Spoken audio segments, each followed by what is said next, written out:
Hey, what's up, guys? It's me, ATARi HMB, and today we are going to be discussing three main topics. And as you can see from the thumbnail, I think it's self explanatory, but in case you haven't, why Goku solos most of Shonen, kinda. Well, you know.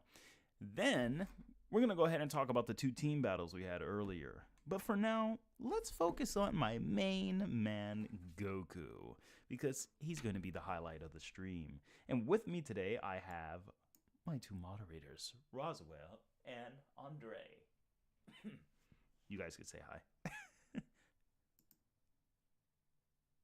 Hello, good people. Damn, came in mad. No, I'm just kidding. uh, oh yeah, of course we had to do the stream. I mean, as much as I'm a fan about other anime, had to do this stream. And this ain't the only one we about to do either. There's another one coming soon. Anyway. No, you're just in the beginning. The debunker. Alright, hold on. Let me make sure my volume isn't too high. Yeah, what's up, Sunny D? What's up, the debunker? What's up, IDK? What's up, Snowforest? Oh, Snowforest. I haven't seen you in a minute. Where have you been, bro? James, normal guy, everyone, welcome. All right. So, let's go ahead and, without further ado, give everyone else at least until the 5 minute mark to get in. So, we got another 50 seconds. And we're just really going to kick off this topic immediately. I'm not going to have this chat box here. You know why? Because as much as I'd like to, it's going to cause lag. And we don't want that. True. So yeah. We're gonna go ahead and get ready to get started. Tell me, guys, how's the stream coming? I want to see the stream health. Right now, they're telling me the status is poor. But you know that's because Google Chrome loves to eat all the bandwidth. It really does. Mm-hmm. And OBS is not being properly optimized right now. Let's see. Yeah, it's not. Let's delete this. We don't need that. And that's me. And I'm back again. All right, so let's go ahead and delete that. Deactivate that. We don't need all of that. Ooh, that dropped.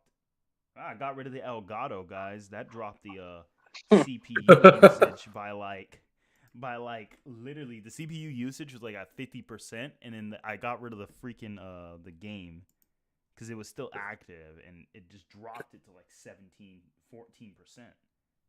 Oh yeah, that's a massive drop. You should be smooth sailing now.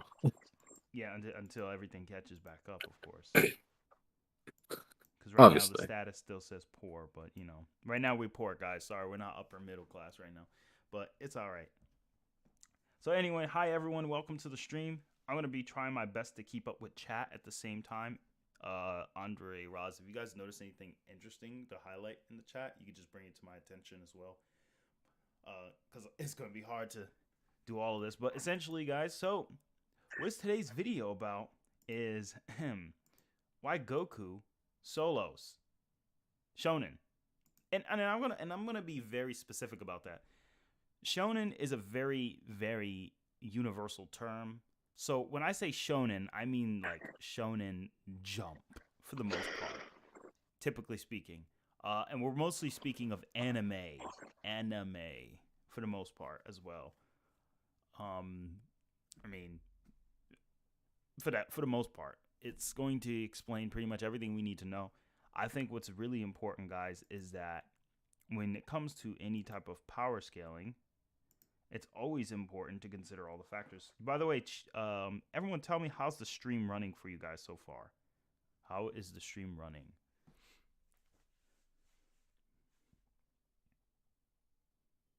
Things are looking good on my end for right now. It's looking good? Okay, that's good. So it's smooth. Yeah, it's I'm doing gonna let good. everyone else speak for themselves. Yeah, I'm gonna let everyone else in the comment section or at least in the chat speak for themselves real quick. But I know on my end it's good and Oh, Andres too. also we have super chat now. Holy moly. Oh yeah, that's right. We do. Hang on. Let me just Let me just do something real quick. That is awesome to have super chat. I didn't even notice we had that.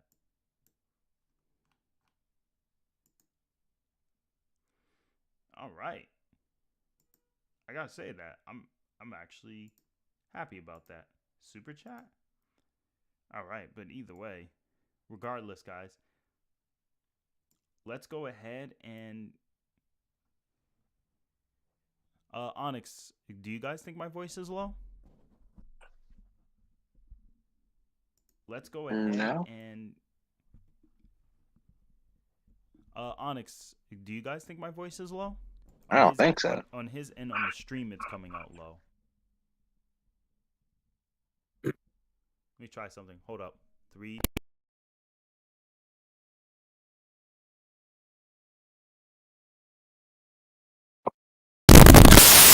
Oh, Jesus.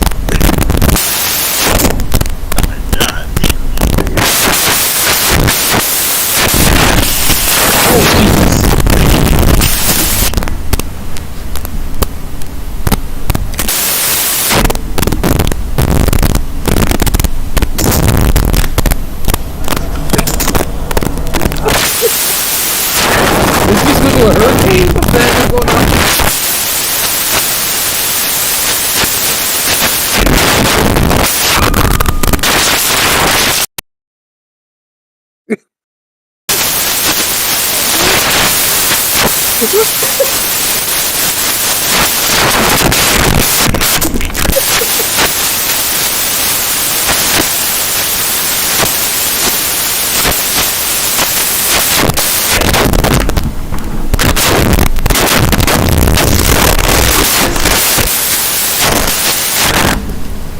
That's hard when you're going to a hurricane. Like fire extinguisher.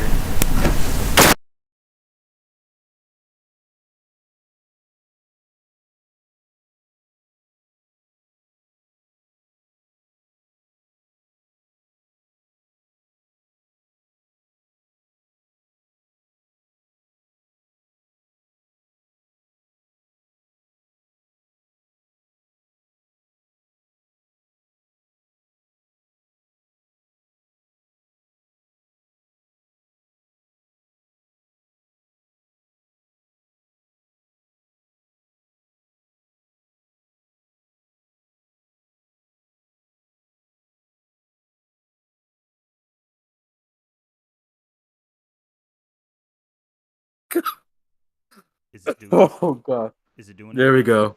Okay. All right. Whoa, okay. So it's good now. It's good. Yeah, I think you're good. Okay. Cuz what happened was I keep in mind I have a webcam that was plugged in as well. So I think the webcam like immediately I don't even know. I don't even know right now. Oh, Is it better though? That's all I need to know. Is it better? yeah. No one is dying right now, so I think you're good. I'm clipping that for later. Yeah. I'm clipping that. And the stream status is currently perfect. It's almost at a perfect level. Whoa. Hold up. We got a super chat.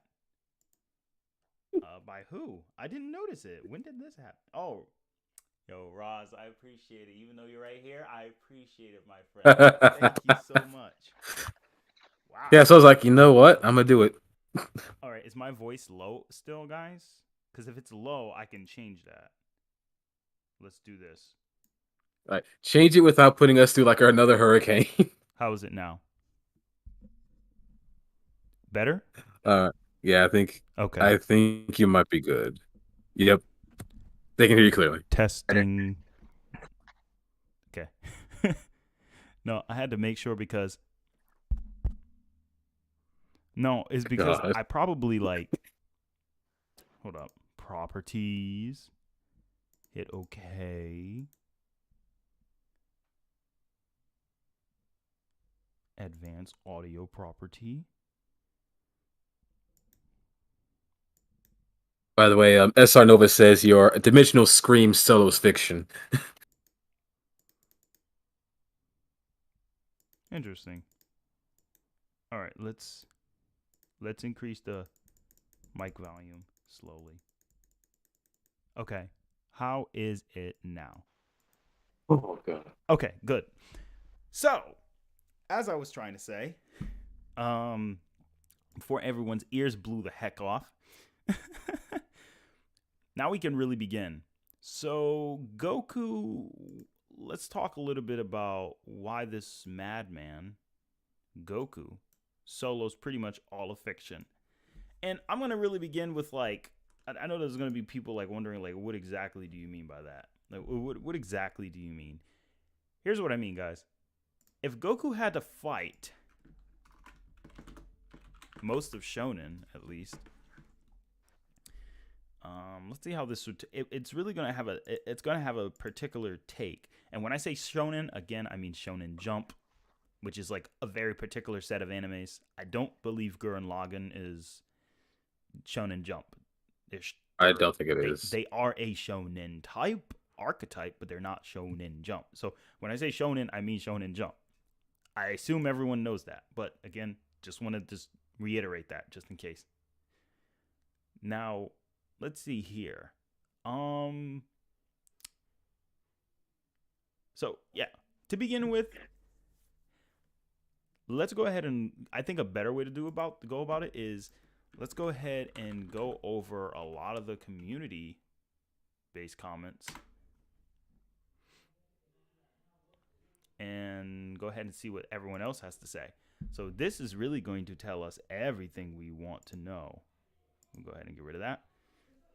And you're going to hear a lot of Spanish people in the background. That's family. Anyway, let's go ahead and begin, guys. So, ATARi's dimensional screen. Oh, man, that's funny.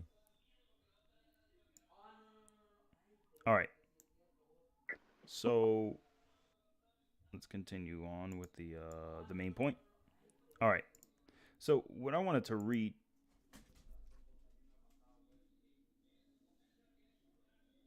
Hold up. All right. Why is everyone yelling?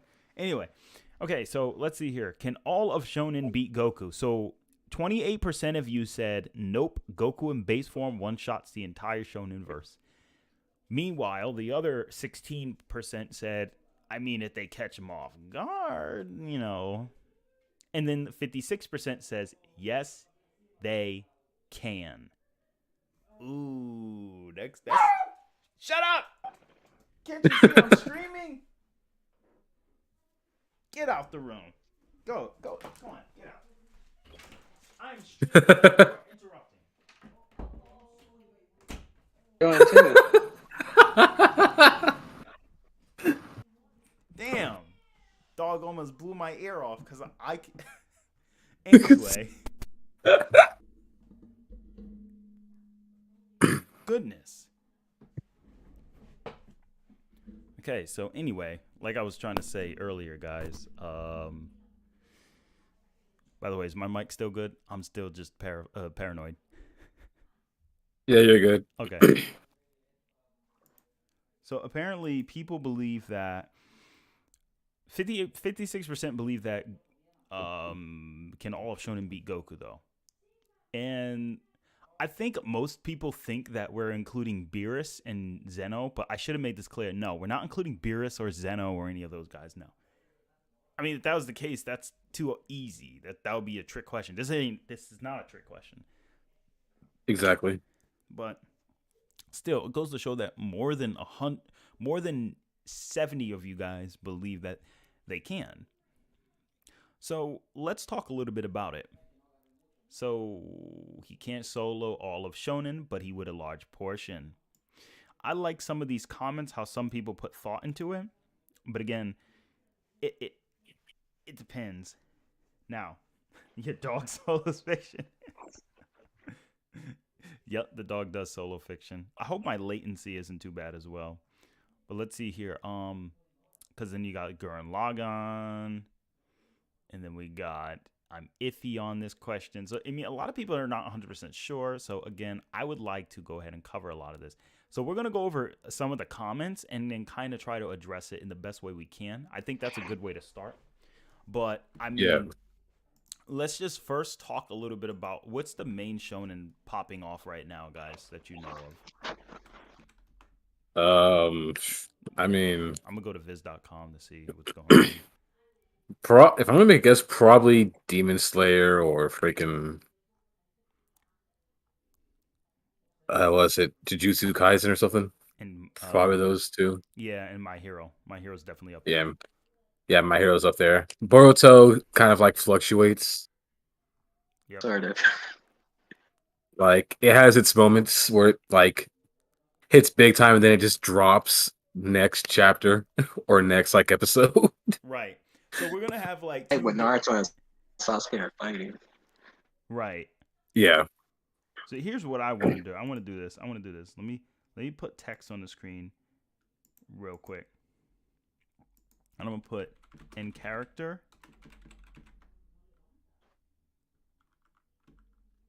bloodlust.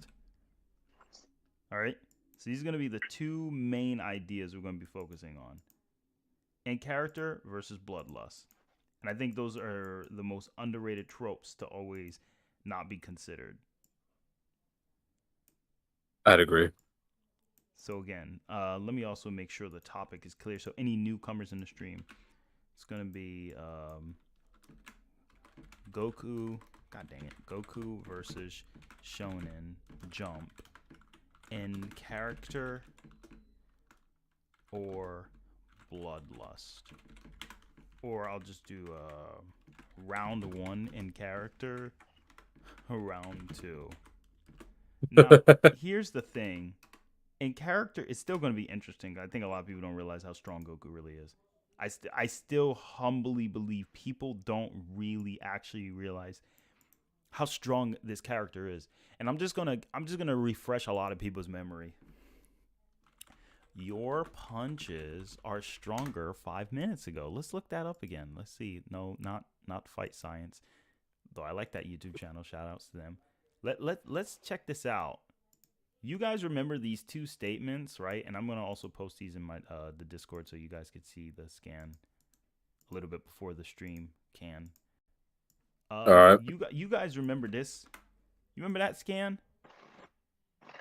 Remember that scan? Oh yeah. The same guys who were like, can we destroy this macrocosm? Yeah, I mean, but to be honest, dude, like your punches got stronger than they were 5 minutes ago. Yo, not bad, bro. You too, man. Hey, appreciate it, brother. Like, why are they talking like church members? Like, they're like, to them, I think a lot of people don't realize, name me one single shonen character who has done a feat similar or on the level at all. They name me one. Demon Slayer, My Hero. They're out the way. They're far out of here. not a chance. One Piece, no. Rosenblood, no. Chainsaw Man, no. Jujutsu Kaisen, no. Adventure of Dai, no. Animal Crossing, not Shonen Jump, so it doesn't matter. But anyway, no. Pokemon. Hang on, Animal Crossing. Even Arceus, at bare minimum, at best, at absolute best, through assertions alone, is Multiverse Plus. And everyone understands how the macrocosm is. I'm not going to ad nauseum the same thing over and over and over as I've done before. I think I've said it enough. The macrocosm is 100% without a doubt low complex multiversal. That has been established. Even without Koyama's statements, it's already been established. Koyama just helps support it even more. So Exactly. Again, yeah. Falls into the random channel, and again, Goku being overrated. Another normal Wednesday. All right. Sakura from Naruto Soul is all shown in no cap. Goku's above 5D people. Just don't want to believe. Goku is above 5D. And I think the thing is that the reason people don't want to believe it is because there's always been this notion that nobody in any other fiction can, I mean, like Dragon Ball can lose to a lot of other fictions. Let me tell you this. Saint Seiya. I don't care how strong you think Seiya is. he would absolutely, even if you use the additional comics that aren't even officially canon and use out of context statements, Goku would still absolutely what punch Saint Seiya's entire verse, and I'm very confident about that. Yes, and Kronos included, because Kronos isn't out of versal as much as people like to say he is. He's omnipotent. No, he's not. He's all powerful. That's what they mean. He's not literal God. Yeah, because that's the case. You know how many SNK characters would be omnipotent, and how many Dragon Ball characters would be omnipotent? Like, no, relax. Buhan, obviously. Yep. Anyway, my main point is, all right, so as far as the Hot Viz releases, not a single person on this list is going to be a Goku in character. Even if Goku's in character, Goku wouldn't really lose to them. Especially because now, we're not even going to use the now Goku. We're just going to use Goku. Goku already knows not to drop his guard over and over. And even if any of them hit him hard enough, they're not going to put him down. The only person who's scary enough is someone like Akame. But she's not going to catch Goku off guard because Goku can literally sense killing intent. Exactly. Why, Animal Crossing? Yeah, agree. Out of versal means you don't get bound by dimensions. Goku's stronger than Saint Seiya, though, but I think... You think what? Let's see. Goku at bare minimum is a little complex, even if you say the macrocosm is 4D because the infinite is also scaling. Yeah, of course. Of course. Like, here's the thing. The macrocosm is more than 4D. I mean, I think people are like, oh, Koyama's just a screenwriter. I'm like, okay, so are you telling me I couldn't use Amber Vicinage's statements? When you remember Hero of the Wind, right, Roz? When she was asking... Yeah, I remember. Yeah, when she was asking Amber on the questions about Rapunzel, Amber knew about Rapunzel almost as much as she did. But then again, she's young. Now, if you take someone like Koyama, who's relatively old and worked on multiple different anime series, of course he's going to have mixed different opinions, and he's going to backtrack back and forth. Because in Japan, it's very common to not cause controversy. That's why he'll say my opinion. The thing is, most of the things he claims are his opinion have been confirmed in writing. So again, we have to really look at it like logically. Honestly, the macrocosm without a doubt is 6D. The neutral zone, 7D. Xenoworld, highly likely 8D. I know there's a lot of people say, well, that's an assertion, but it's an assertion based on an extraordinary claim requires extraordinary evidence, but the extraordinary evidence we have is Zeno completely treats the universes as chess pieces on a board. They're considered to be nothing but mere marbles. Those aren't even the universes themselves. Those are a replicated reflection of those individual universes. Because the actual universes themselves sit in the neutral zone, which is nothing to the Zeno world. The Zeno world also is replicated to look like the other world, if I recall. I think it is, yeah. Do you remember Andre? Yeah. He was like playing with planets too.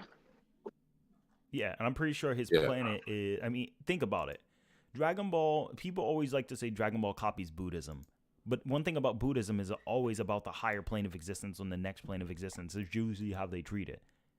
Just as the afterlife is a higher plane of existence and the Kaioshin realm is a higher plane even beyond that, the neutral zone exists outside. It axiomatically is a higher plane. Zeno world. Zeno's house. DBS. This is it. Yeah. So Zeno's palace, like, then you got to factor in. Zeno's palace is designed to look like the other world. So if Zeno's palace is the other world to the other universes, then it's clearly it's clearly a higher dimension. Beethoven, I will literally, I'm about to throw a milk bone at him. Anyway. I think he would like that more than anything. Probably would. People need to understand transcending time and space dimensions doesn't make you out of versal. It doesn't. It doesn't, Untouchable. I agree. But like, here's what I think people need to understand as well. Let me go ahead into this. We're gonna read this definition again to the chat. transcendental. I'm gonna go ahead and read this definition before we get into like the meat and bones of this entire thing. But if you really pay attention to Xeno World, guys, can we all agree, like, on the basis of how Dragon Ball has orchestrated its entire cosmology, Xeno's world is more than likely going to be a higher dimension. Easily. I mean, doesn't Zeno literally have like universes like on top of columns in his world, if I remember correctly? Yes. Or like galaxies or something like that. Just literally has like other universes on top of like some columns. Yes, and Zeno's outside his palace. Exactly, and Zeno's palace is not the neutral zone, so it tells us that he literally sees them as from a different perspective, as if they're nothing but bowling balls. And judging, and even if we go by a conservative size, based on his palace and how big it can possibly be, when you look at the Grand Priest's perspective, Zeno's treating those things as nothing more but the same size as a general room. Like if you look at the windows in perspective of the Zeno Palace, which it literally just means all or omni, then you understand like, yo, this kid is literally playing with these things like it's nothing. And Exactly. here's the thing. Yeah. So again, but yeah, that would be 8th dimensional. The timeline would be like 9th dimensional because the timeline contains everything in itself. And this is what we call a mega timeline, or it would And I know people, what is this? The timeline is only 40. No, DC literally does the same thing with hypertime. Hypertime is the timeline for the multiverse. You have the timeline for universes, and interdimensional places have no timelines because places that don't have any time really. And then you have a timeline for all of even that. Because just like there's higher spatial dimensions, there's higher temporal dimensions.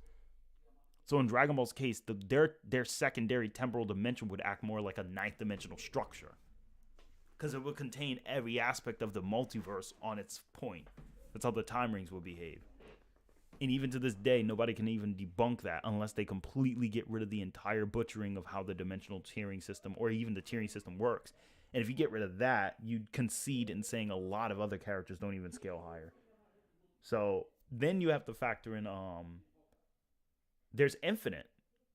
I don't know, a lot of people know this. The Dragon Ball official website already confirmed there's infinite timelines. So Dragon Ball, yeah. Yeah, so that's like 10. It's 10th dimensional now. Yeah. And then everything all together is 11th dimensional. So it's at least low hyperversal. So Dragon Ball's cosmology stops at low hyperversal.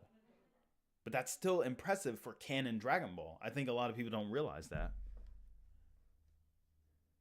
I think they realize it, but they just don't want to accept it because like this is something that we've talked about like a lot, on stream and outside of stream, where it's kind of like a version of cognitive dissonance, essentially, where they're essentially bred to think one way about Dragon Ball in this case, where Dragon Ball caps off at universal, maybe low multiversal to multiversal, but going higher it's absurd, it's unheard of. It makes no sense in their eyes, if you do bring up evidence.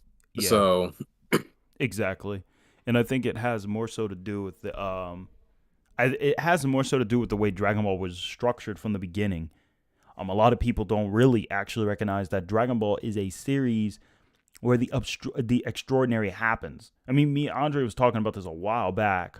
I don't know if you remember, Andre. He was talking about how in Dragon Ball, power creeping is very prominent in Dragon Ball because that's all they do. I mean, how did 17 just jump to blue level? Much. Who cares? That's how Toriyama looks at it. I don't care. Who cares? You trying to make sense out of how he got that strong? Who cares? How did Frieza go from a star system buster, at least for Dragon Ball Z Kai, or at least a low multi-solar system buster, and then just jump into, well, guess I'm low complex multiversal now in 4 months? How does that make any sense?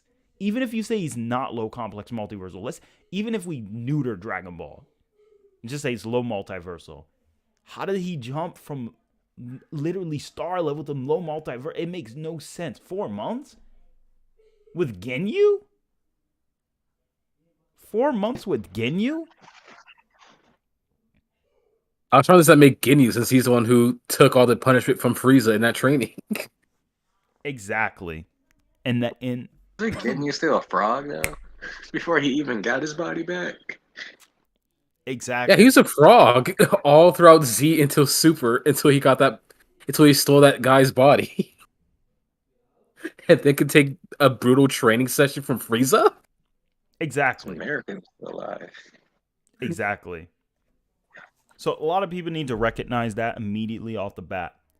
So now that we've established that, let's talk a little bit about let's go to my Quora real quick. Yeah, the dog's getting in trouble. Uh-oh. Let's go to my Quora where I talk about the cosmology. It's a little bit more concise. As you guys can hear, Beethoven's getting in trouble. Yes, that's the dog's name. Well, the second dog. Let's see. I remember people were saying like, oh yeah, this thing. So I was talking about like what I was talking about in this scan was the afterlife, the supernatural worlds governed by the gods of heaven who are high in the sky or higher than heaven, and transcend dimensions that cannot be seen in the human world or looking down the whole world from here. You know, the funny thing is, people have different translations of that, right? They do. Yeah. Even though you remember Yu Yu Hakusho forever, right? A fluent Japanese speaker, right? Yeah. Yeah. Yu Yu Hakusho forever gave that, even confirmed it with me and double checked and corrected any mistakes I made on that translation. And then it was considered to be extremely accurate. So what the heck is going on, right? Yeah, that's holy crap. So then everyone else has a different scan. I know they said Todd Blankenship had a different one, or Herms. Let me see. Let me go ahead and find Herms' scale for you guys on stream. Everyone who's watching this, go ahead and pay attention real quick. Watch this. Herms. Hold up. Dragon Ball Afterlife Transcends.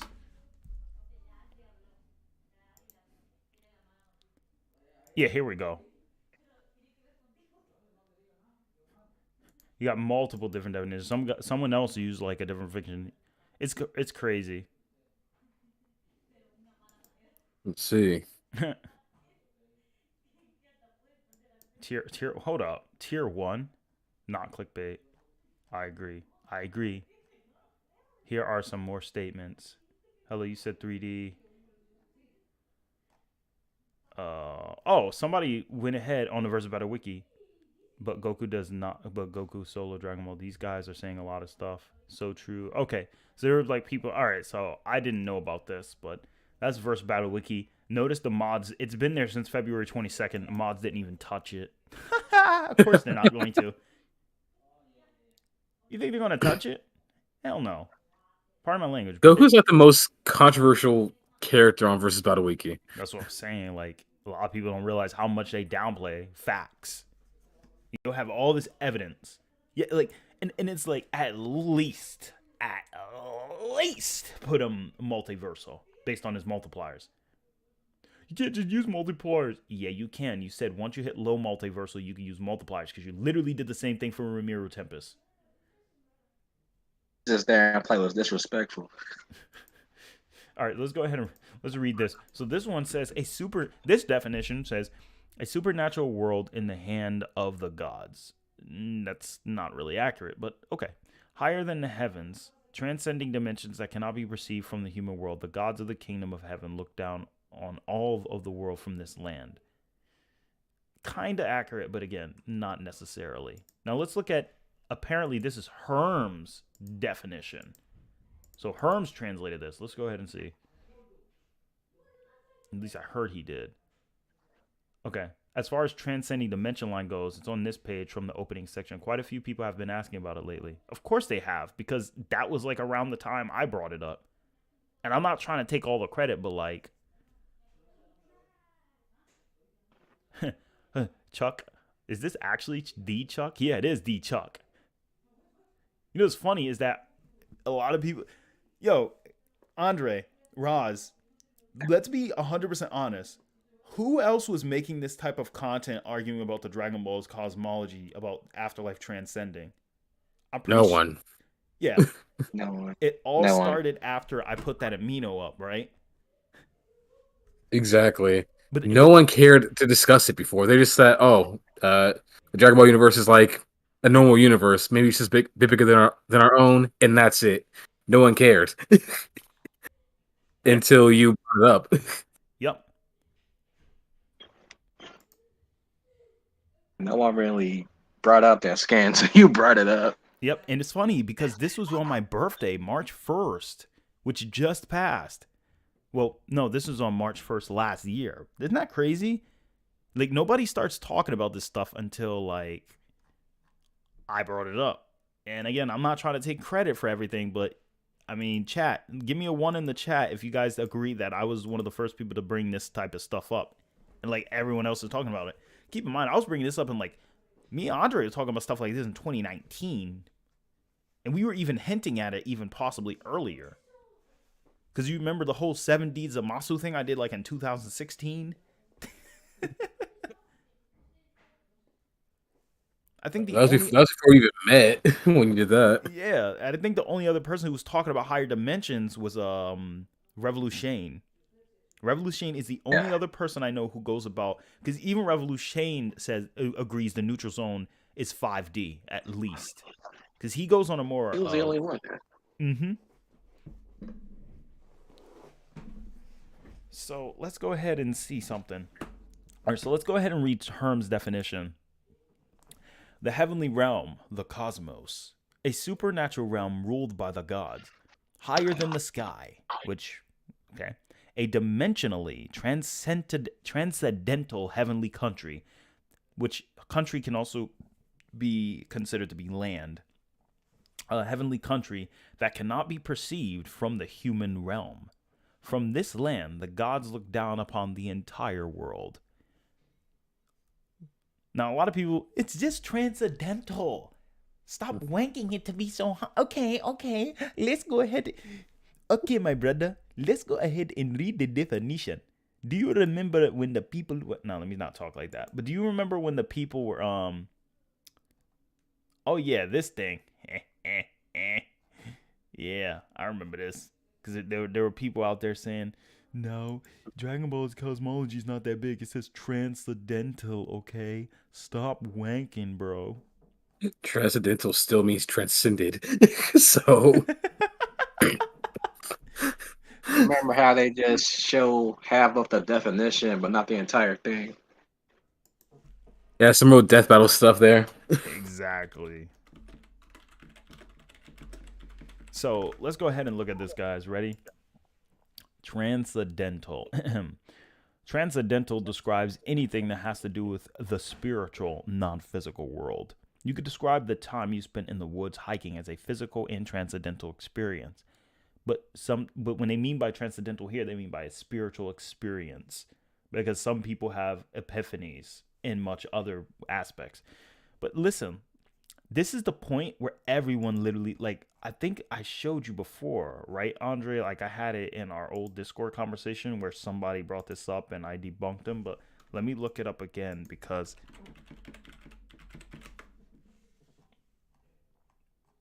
Yeah, hold on. Yeah, hold up. Let me look this up. Parallel worlds. No, not Dragon Ball parallel worlds. Anyway. Oh yeah. That thing. The Yumi Neko fake scans that people love throwing. You know what's funny?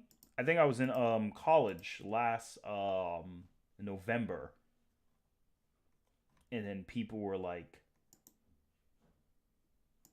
you know, they were like, the teacher went over the definition of it.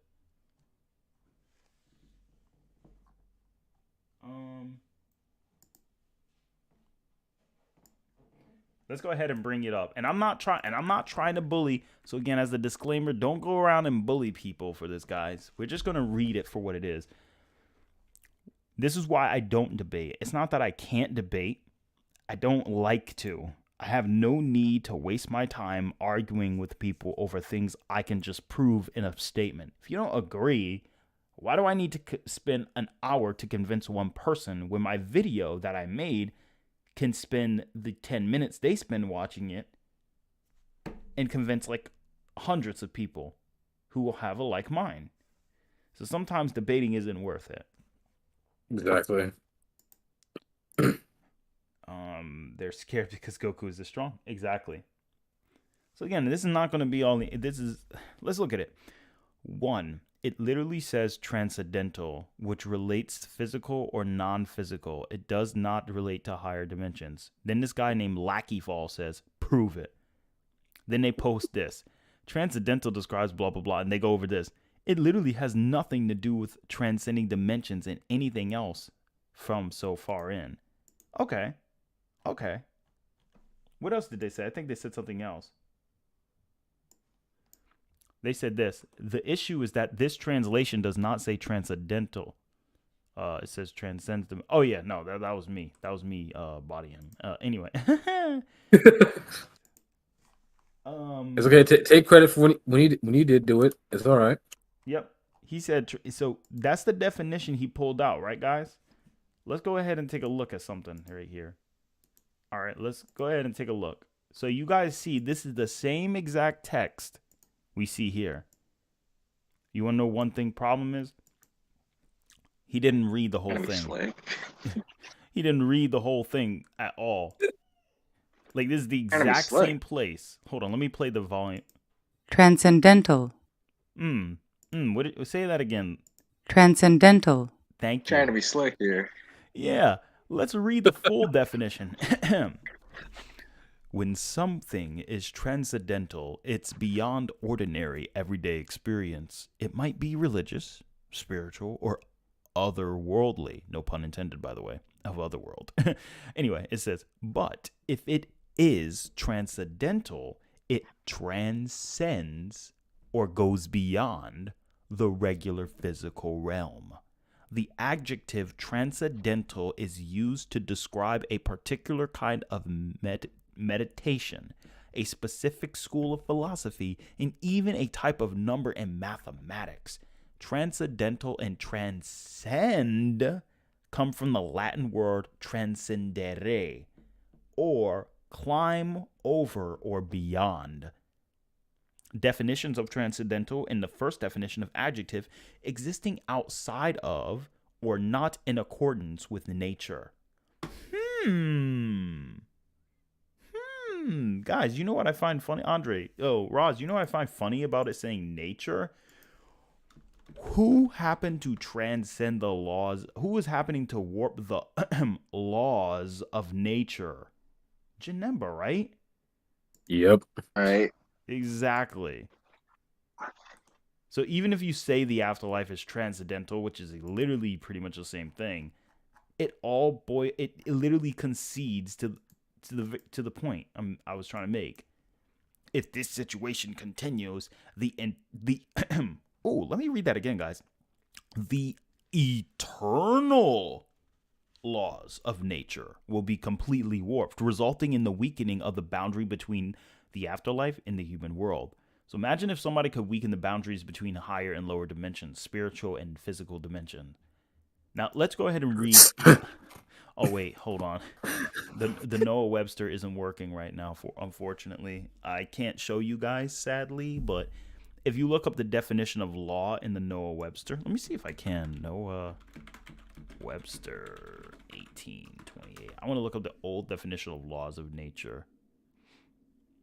Let me see if I can use it online. Will this let me use it? No, that connection's not private. Get out of there. Oh no, we got an error. Guys, what are we gonna do? We can't use any of them. It's like they're removing it to make us feel ignorant. It's possible. Oh, there's a PDF. Ugh. Again. All right, so we're not going to obviously be able to use it at this current moment. But long story short, the term law really just refers to their law of nature. Okay.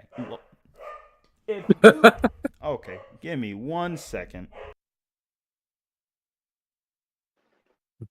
Well, all right, everyone in chat. ATARi is stepping away real quick. Nah, I'm here. Oh well, never mind.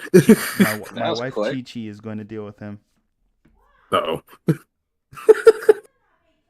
So let's see here. At the second adjective of transcendental. By the way, here's it is: supernatural, not existing in nature or subject to explanation according to the natural laws, not physical or material. That's another definition it has.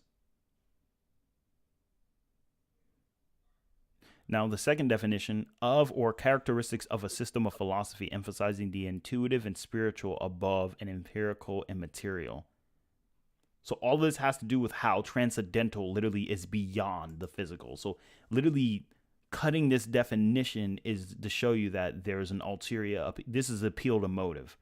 It's an ulterior motive to suppress the evidence in order to fit a different. So Herm's definition does not change anything at all. It really doesn't. Like, it pretty much stays consistent despite a couple of different, wordings in there. In fact, if anything, transcendental is even more powerful. Ironically, Herm just made Dragon Ball a lot stronger than what it was before. Exactly. So, like, there you have it. So, chat, I apologize for all the interruptions, but now that you understand that how big the afterlife is, I want you to again think about it. Do you honestly think? Now, we're going to talk about bloodlusted Goku now, real quick. Guys, can we agree that bloodlusted Goku would literally, like, wipe the floor with, like, 99% of Shonen Jump already? Pretty much. Speed Blitz, quite literally. Hitting each other again and again with a power capable of destroying even the universe itself. Show me one character with low complex multiversal punches. One character with low complex multiversal punches. You have Baha, obviously. I mean, the only other anime character who's not even shonen who I can think of is Yahakui. This guy. I mean, I guess maybe you could use Dark. I don't know. Would Dark Schneider kind of go in that category? From Even if Dark Schneider was in that category, depending on how you scale him, even he would get his absolute face caved in. Like Majin Buu, just and that's it. Not even sure he's even as casual though. The thing that's scary though, guys, is like you gotta remember, like Goku's like he's like smiling. To tell you the truth, I've been hoping to perfect that trick around the second clash. I'm like, bro, it's like Mixie. It's like Mixie and Batmite. They're not even trying to destroy the universe. They're just like, no. So how did you do that, man? Yeah, man. I was just trying to perfect that attack. Not bad. Not bad. And like, you guys remember these old scans? I'm about to pull them up. I think people still forget it. 'Cause Andre, I remember you said this before. You said this is why I think remember you said specifically, you said this is why I say even though GT Goku can scale to this level, he's nowhere near as casual as Super Saiyan God Goku. And I agree with you. I mean, look at this. I'm gonna post it in our Discord. Dude, yo, Roz, I don't know if you remember. Look at that. Look at that. That's before Beerus told him he got stronger 5 minutes ago. like literally, oh, I'm gonna give you a hand. I'm gonna hand chop you. Tell me that a hand chop from that awkward position, that's not even gonna be that strong. Yet it has that much power. So when the narrator says again and again with power capable of destroying the universe, I don't think people realize that. That means every single punch they were throwing at each other was like low complex multiversal. and again, I want to show you guys this, specifically from the anime, because I know manga, because I know Battle of Gods movie is a little different. Yeah, scaling's somewhat is a bit different. It still keeps some similarities though. You see that GIF I sent you? It is all those little jabs and punches all have like low complex multiversal power. And Think like, about that. That was sending shockwaves are going to destroy the entirety of Universe 7. I mean, the interview kind of like backs it up. yeah, Beerus is a different dimension of compared. Yeah, exactly. Oh, and don't forget, correct me if I'm wrong, Andre. Goku surpassed Super Saiyan God in his Super Saiyan form. Because they said now at a level beyond God, right? So like, Yeah, I'm just pass it in the same movie. gonna keep it real with you guys. Most of like Shonen, Yu-Gi-Oh doesn't stand a chance. Doesn't stand a chance.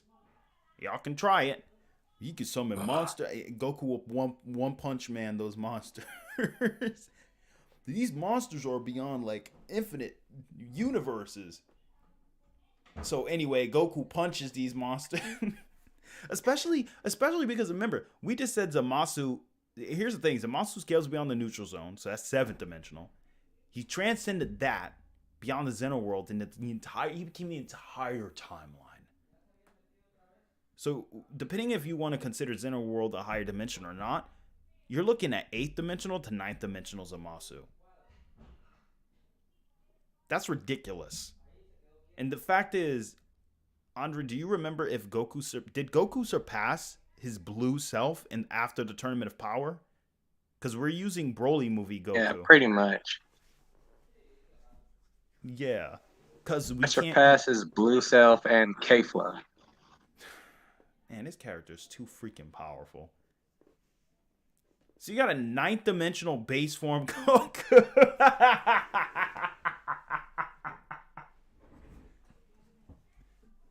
I don't know what to say anymore. I think I'm about ready to move on to the next topic. Ugh. Long as Amato's even more broken though. Outer Dot, good question. Sailor Moon, same treatment. If it's regular Goku, he could still win. Depending on if he senses her intention. But if it's bloodlusted Goku, she doesn't stand a chance. She doesn't stand a single chance. Not Lambda Sailor Moon, not Neo Queen Serenity. No. Even if you gave Neo Queen Serenity a Katara, especially just like using. Yeah, Goku is too casual. You're talking about a high complex multiversal base form Goku, at least for anime. Don't get me wrong, it's anime. I'm going to talk about manga in the next video, but not on the stream. But as far as anime scaling goes,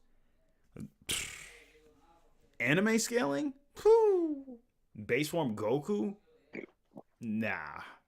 Base form Goku's beyond Infinite Zamasu, which is stupid. No. What can they do once he's using Ultra Instinct in base form now? Oh yeah, that's right, he can. Yeah, I'm not using any of the manga scaling for Goku because we haven't seen it in the anime yet. But then again, technically we can because Dragon Ball Super Hero is about to come out, right? Yeah, Super Hero is about to come out. Taking place after that. Oh my gosh! But here's the thing, though. Older now. But Goku isn't the main focus of this, right? He's going to be in it, but it's mainly be about Gohan and Piccolo, though. So keep that in mind. I know, but and I know they couldn't make it about Goku because he would just be too strong. And if Goku is fighting Broly in base form, that just further confirms what we were talking about. Okay, but in this case, though, it's Broly fighting a much stronger Goku. Even if they are sparring, it's going up against a much stronger Goku than what he was in the Broly movie. So Broly's still in base form while fighting base form Goku. That's true. But base form Broly, considering base form Broly, how we did, we don't know if Broly got stronger too. But I just want to say, in my honest opinion, I know there are a lot of characters who can obviously beat Goku. It's no difficulty. But I'm talking about like for Shonen Jump, even Super Tango Tompa Gurren Lagann being what was it, 11th dimensional membrane? Depending on how you interpret the membrane theory in Gurren Lagann, that's still not even enough to just one-shot Goku. Because one, that comes from a Giga Drill Breaker. It's an anti-spiral. So, like, you have to be casually like, that's not a casual attack. It's not. It's a high-effort attack. So, the fact that Goku's presence would probably freaking shake the entire cockpit and everyone else around, and it's a machine, there's going to be a lot of other factors to go into this. So even if we included Gurren Lagann, I really think Goku would just sense Simon's ki if it was bloodlusted Goku. Also, I don't think Giga Drillbreaker has any resistance to Hakai, because although his attack potency is at that level, his durability, who has he fought that can existence erase him?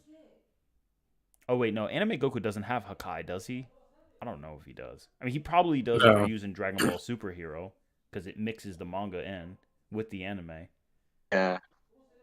And who knows? Anime Goku may know it, but he doesn't really use it compared to manga. Yeah, and I'm pretty sure the manga, like, Toriyama confirmed that the manga and anime are kind of synonymous, right?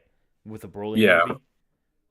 So technically, Goku does know it somewhat in the anime. On a technical level, he should. But, like, even if he didn't, tell me, guys, would a bloodlusted Goku who is fighting at bloodlusted but absolutely still aware of what's going on, you can't tell me he wouldn't, if he was pushed to Ultra Instinct by Super Tango Tompa Gurren Lagann, you can't tell me his battle IQ wouldn't say, oh, Simon's in the cockpit, instant transmission, and clap him right there, right? Right. I don't understand that. It's kind of like Goku, how he can't breathe in space. It's the same phenomena. They have a hilarious weakness, like feathering. Remove the memory device, hilarious weakness. It's all types of characters. Orochi, seal him, hilarious weakness. It's like, so all you gotta do is seal him. Yeah, I mean if you can beat him. This is like a lot of characters. They have weaknesses that are kind of simple but still hard to pull off. But I want to say Super Tenga Toppa Gurren Lagann. I don't think he can. I don't think he'll even know what the hell he's up against, considering how tiny Goku would be compared to him. And on top of that, Simon wouldn't even know what the hell's going on. Just teleport right in, pop him right there. It just restrained his movements, though. Mm-hmm. Let's see. Anti-Spiral is a different story, because Anti-Spiral is more of like an abstract type of thing. But even an Anti-Spiral, It's like, what if Goku's base is 9th dimensional, we could easily highball Ultra Instinct to also be 11th dimensional as well. It's hard, but you can highball it. Because we know Super Saiyan God is a transcending multiplier. It has to be. Super Saiyan 3 was nowhere near being able to casually destroy the macrocosm like that. I mean, unless you use the Buhan scaling. But even then, it's not at the level that Goku was at. It truly is a transcending multiplier. I know a lot of people feel that controversial. Here's the thing, in Dragon Ball, you can have finite numbers, yet still transcend higher dimensions. I mean, yeah. People act like it's not unheard of, but we see it consistently, especially with, Goku throughout this series. Exactly. Especially in Super. Super is very prevalent. Oh, how much of a multiplier is this? Oh, it's 50 times. Oh, that's not too bad. Yeah, but 50 times power level, what's that mean? So in terms of the power level algorithm, it's a transcending multiplier. What the hell? That's cheating. That's not infinite. Well, it don't matter. It acts like it is. and let's not forget, if we take everything that we know, everything we've talked about, especially in terms of the Buu saga, and apply Koyama's statements going into Super, although he's just talking about Z, a Super Saiyan 3 Goku still meant nothing to Beerus. So makes you think now. Power levels are like exponential. Then imagine that infinite multiplied to your power level. Oh God. No, if the infinite multiplier, then at that point, you know what? Who knows? Maybe Goku can reach the forbidden O word.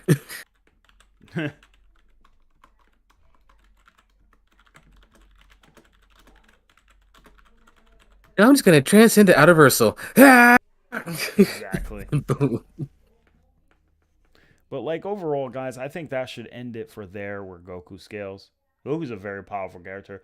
I think most of Shonen is going to have a very tough time. There are now if he's in character, I could see him losing, but it'd be very hard. And he'd have to. And I noticed people like, but Naijimu would be shocked that a character could even be that damn strong. But again, it depends on how you interpret Midaka, because the thing is about Naijimu, she's really only on a universal or low multiversal type of level, the way she's presented in the series. The all fiction and all that, that's all like metaphysics within a 3-dimension. Like she has to prove she's dealt with higher complexities. So until she shows that, like her power can do that, then it's pointless. Remember the whole, remember the quintillion abnormalities that she has? Oh, Yeah. oh yeah. Like nobody knows what those like I don't give a damn. Like what you gonna oh, I have an abnormality to turn you into a jawbreaker, Goku. You don't want to do that. Don't want to do that. Yeah, Buhan tried that. Didn't work out for him with Vegito. Without brains, organs, or a voice box, it doesn't matter. He had no organs, and he still is like, man, screw this. I'm gonna still whoop your ass. Literally. Like Outerversal Shinra? what? What? I'm sorry. When was Shinra ever Outerversal? Huh? Did I miss something? I didn't even fully watch Fire. Shinra. What? What? There's No. Even people in the background are dropping stuff because of that. I'm sorry. When is Shinra hit out of her? No. Hang on. Is this a versus battle wiki thing? It sounds like a versus battle wiki thing. It will do. You need to really high end to make Anos Outerversal. I don't really think you need to high end Anos that much to make him Outerversal. I mean, because the Venos de Noah is pretty self-explanatory. It's just if you assert that it doesn't care about logic and reasoning to the absolute maximum, to the degree it actually states, you know, it makes perfect sense that it would really just be Outerversal as a weapon. You read the description; it's very clear.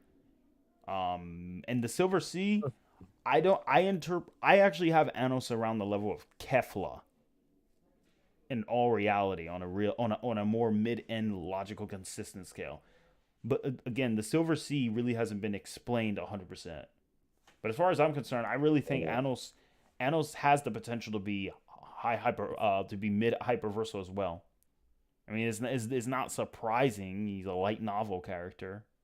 But at the same time, unlike most light novel characters, the author actually gave context on how the Silver Sea behaves. Because remember, the Silver Sea doesn't go above and transcend. It goes down. It's a sea. And Andre and Roz, I showed them the scan too. And even they kind of agreed that it's not like where you transcend and go high up like Sinbad or something like that. It's you go down because it's an ocean. Which is outright stated that she. Yeah. And it's implied to be multiple layers that are almost infinite.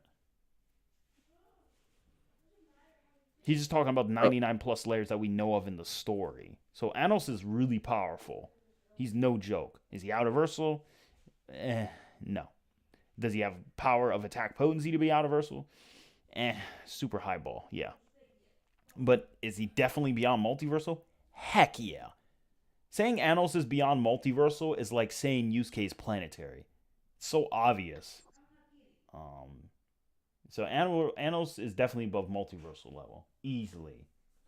Definitely okay. He's definitely hitting the he's definitely in the complex category. But I'll talk about him in a different video. So ATARi. God Shiver has time hacks and reality warping on the planetary scale. That's really fodder. Okay, so I'm looking at it right now, kind of looking at these scans that we presented because apparently this is from a TikTok scaler. Um, so apparently, What? at best, Who? Shinra who achieved some new god form has some reality warping on a planetary scale to at least, and I'm being generous here, to at least universal levels with what I'm seeing from these scans. But it's nothing that screams out of Ursal Huh? at all. Who? I got the Snoop Dogg up here like, who? like, no. I'm gonna link it. I'm gonna link it into the chat. I think F Shin, it. no. Like, Yeah,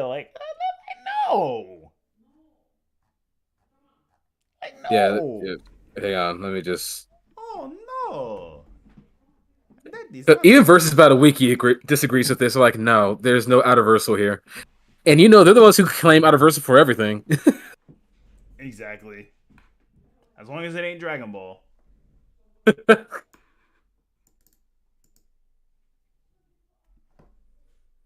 Outerversal is on such a level that even I don't believe any visual novel characters even read. I don't even believe Featherin's Outerversal, personally. I mean, well, Yeah. nah, she probably is.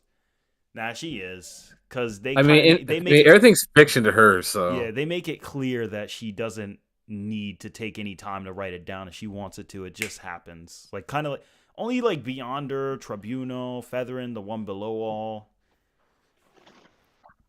Protege, Yeah, the In-Betweener, Lucifer Morningstar, Michael Demigros, all those guys.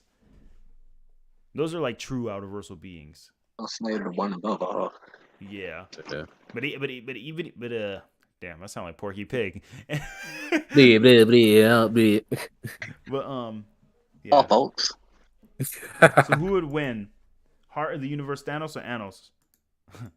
I see what you did there. Anos with the TH in his name. No, I'm playing. If you want to know who'd really win, obviously Thanos would win because he'd be. I mean, come on.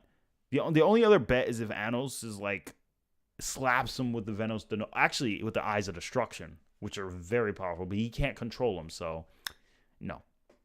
I mean, I'm sorry, but he beat one of the Living Tribunal's like avatars and all this. Like, I don't think Anos is gonna kind of stand a chance against Thanos. Watch the TikTok scale of Shinra. That's really wank him. Last TikTok person. Up there with Thanos. Yeah, last TikTok person I watched. Well, I hate TikTok scaler. I don't like TikTok scalers since they tried to say that my video made no sense on the whole infinite speed is greater than immeasurable. Like they literally they dismissed the entire purpose of it. I didn't even know TikTok had linked that in the chat. I think that Even ATARi is an idiot. Power scale at all. If you're immeasurable speed, you're faster than infinite speed. I'm like, oh really? Well, let me ask you this: what's the end of infinity? Exactly. Well, how much is half of an infinity? How much is 1% of infinity? Yeah, exactly. When you understand how much 1% is, how much a half is, and how much 99% is, and how much 100% is, you realize that infinity is a concept. A true infinite speed character can be at every point in the universe all at once, having the movement speed of omnipresence, and nothing can get by them and nothing can dodge them because they're in every single crevice and every point within zero time. There's no time unit that can measure their speed. Nothing. Exactly. The only thing else is that time itself is perpetually moving forward. But even if it's speed, in most fiction, that type of speed would bend time. And thus they would already have infinite speed that goes even beyond that. So there'd be no immeasurable time to even mess. Like the only aspect is you're running outside of time itself. So like you're running on top of the timeline like it's a racetrack. That doesn't mean you're infinite speed. That just means in the perspective of a 3D being, I'm infinite speed. But other than that, it's like the same thing with Hit. Everyone looks like they're in standstill. Hit is faster than light, massively, massively faster than light. But in the perspective of like, oh man, I'm just moving at this speed, and everyone's just standing still. And you have Jiren like, nah, bro, you moving like a slug to me. What? How is that possible? Because I transcend time. Wait, I'm sorry. What? Excuse. I'm sorry. Excuse me, Andre. Yeah, someone in the chat said that. What they say? Like some TikTok scaler said Naruto's like low multiversal. Oh, hell no. Okay, Well, I mean, like, Naruto has a better argument than Shenra. Because at least you have the Kaguya argument. I'm not going to hate on that. That's fine. Naruto being low multi is very inconsistent and clearly an outlier, even if you did consider Kaguya's dimension. But if you're compositing Naruto, maybe include the games, then yeah, like because at least Kaguya made a dimension. Like it's more context is given with Naruto to get that level of like highball, but like it still wouldn't make sense. That's like people say Yusuke can destroy all of the Ringenkai. Universal. Shut the heck. I will slap. Never mind. Let's continue. I agree, Untouchable King. That's exactly where I place Anos. I think. Yeah, Goku can definitely beat Ramiro Tempest. On a normal scaled Ramiro, not a high end, Goku would just one punch him in the face. Gluttony wouldn't work on Goku either. You just punch him. I know it sounds very lame, but Goku literally punches everyone and they die. No, there's beings who are abstract concepts. Goku punches space itself and shatters it on a a ninth dimensional level in base. All right, there. I get out of here with that.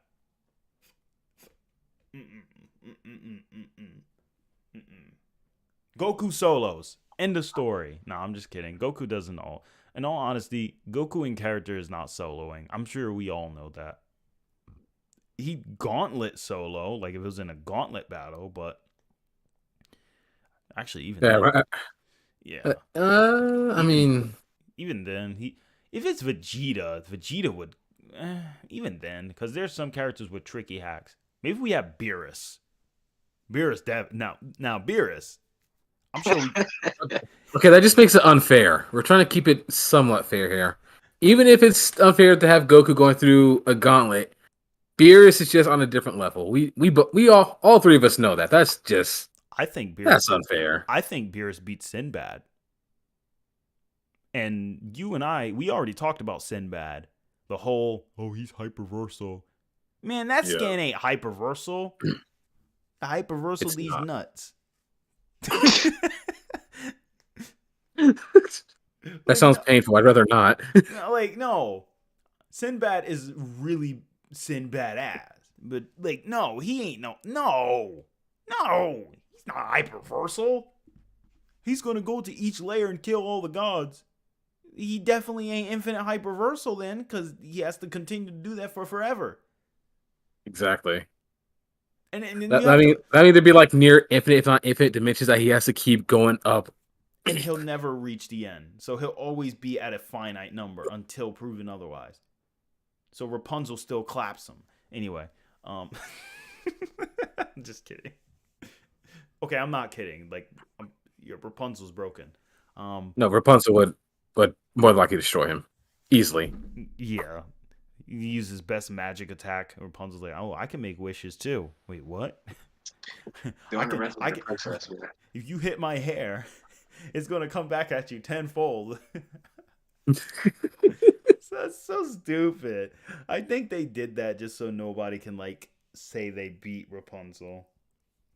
Chris Sonnenberg knew what he was doing. That's Esterosa's full counter, but on infinite steroids. Exactly. You can't, and she's completely immortal. Beyond, she's like Zamasu immortality.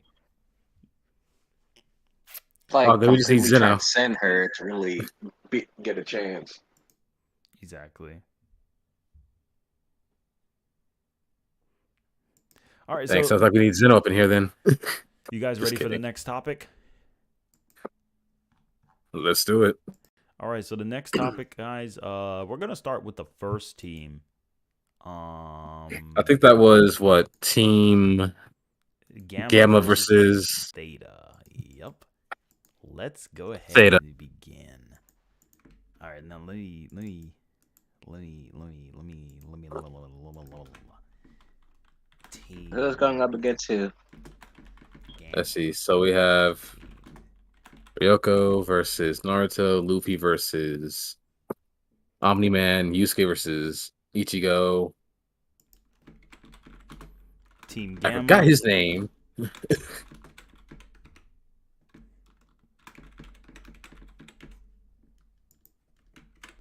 All right, y'all. Let's go ahead. All right. Let's see. Oh, Zay, we could definitely talk about that. I'm sorry I missed the. All right, so chat, I'm going to be responding to you guys a lot more faster now because now I'm all on you.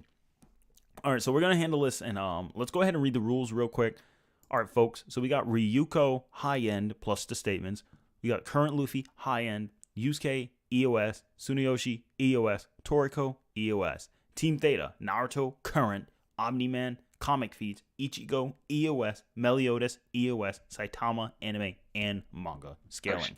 No universal metas, because a lot of those really are not even consistent in the first place. Yes, even for Ichigo, don't try it. Don't try it, Bleach fans. Don't try it. I'm looking at y'all. Try it. Because we could do this. We could do the same thing for Toriko. So don't try it. Anyway, but realistically too. Round 1, Tournament of Power style, teamwork, 48 hours of prep. Round 2, Iron Man's Dark Tournament style, 1x1. Both teams are given 3 days prep, no intel. Battle takes place in Kaioshin Realm. Be thorough with your response. And we're going to do that. So let's go ahead and begin. All right, so Andre, Roz, we got Ryuko, Luffy, Yusuke, and Tsunayoshi and Toriko. If this is a tournament of, do you guys want to do round 1 or round 2 first?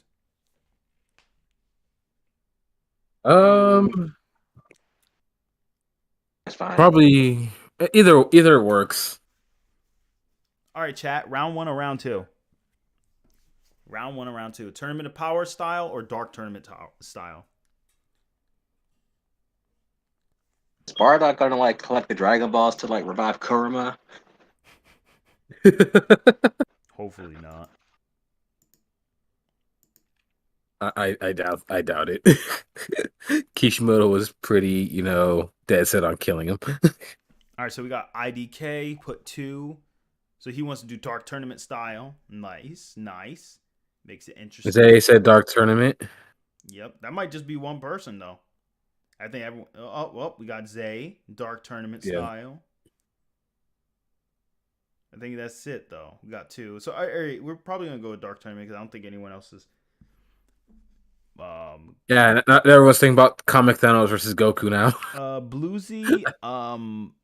It depends on the version of Thanos. To answer your question really, really quickly, Thanos is very strong. It really depends on the variant of he's fighting. Goku has more power output than most versions of Thanos, but if Thanos does, but knowing Thanos, he would win an in-character battle if it was round 1. If they had like 2 rounds, Goku would win the second round without a doubt because he would blitz him and then would honestly end the battle ASAP.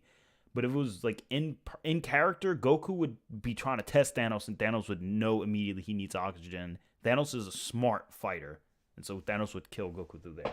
So there's your answer. Okay, now let's go back to the main thing. Okay, so we have 3 for Dark Tournament, and I think we have 2 for Tournament of Power.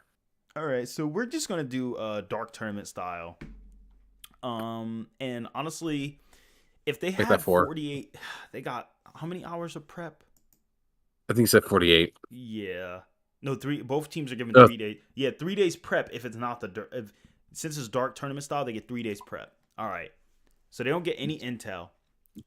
Within those 3 days, I'm pretty sure Luffy is going to be okay with Toriko. Their personalities mingle. We've seen that in the crossover, so they're gonna be cool with each other. Toriko's a really cool person.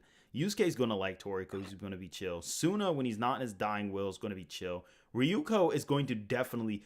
So honestly, surprisingly, Team Gamma is going to get along really well. What do you guys think?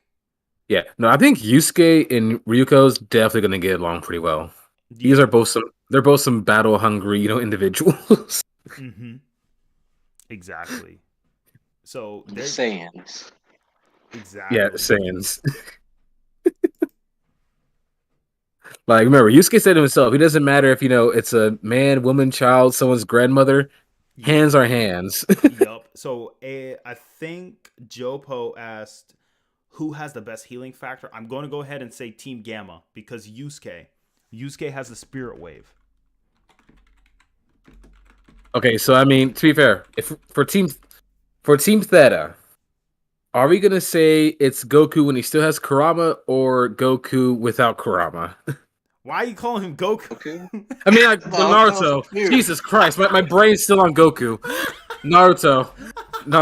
Yo, I was confused. I'm about to say, yo, Goku solos. That you talking? I realized as he said, I was like, wait a second. I was saying Goku. My brain was saying Naruto, but what was coming out was Goku. Yo, Naruto. That's right. Goku Everyone solos all of it. Everyone in chat put Naruto because apparently Naruto's Goku now. Okay, is it Naruto pre Kurama death or post Kurama death? That's what I mean. It's gonna be current. Like Naruto at his most peak, No, it's gonna be current Naruto, so it's gonna be with the Baryon mode, which is which is stronger than SOP, if I recall. As far as raw power, can't use jutsu, but still, that's really powerful. I'm not gonna look at the chat after that one. I'm not. I'm gonna get flamed for that one. I'm sorry, chat. Without the drawbacks? Yeah, I'm gonna say Yusuke Yusuke healed up a little faster than Naruto, though. Or they kind of the same, actually. Naruto and Yusuke kind of equal in healing factor, right? Because like Naruto healed like in like seconds, and Yusuke healed from his gun moves from Sensui in seconds. I want to give the edge to Yusuke though because Yusuke's recovery is ridiculous. I mean, he gets stronger as he fights. It's gonna be hard, though. Yeah, he's a Saiyan. So hey, doesn't Meliodas have a pretty broken healing factor as well, though? Shoot, you're right. Yup, Meliodas is pretty broken. Melly is broken. Oh yeah, Toriko. Toriko is the number one. Toriko is definitely the number one. Yeah, nobody's beating Toriko's healing. This dude's Majin Buu. Oh yeah, that's right. This man's gotten blown up and he just puts himself right back together.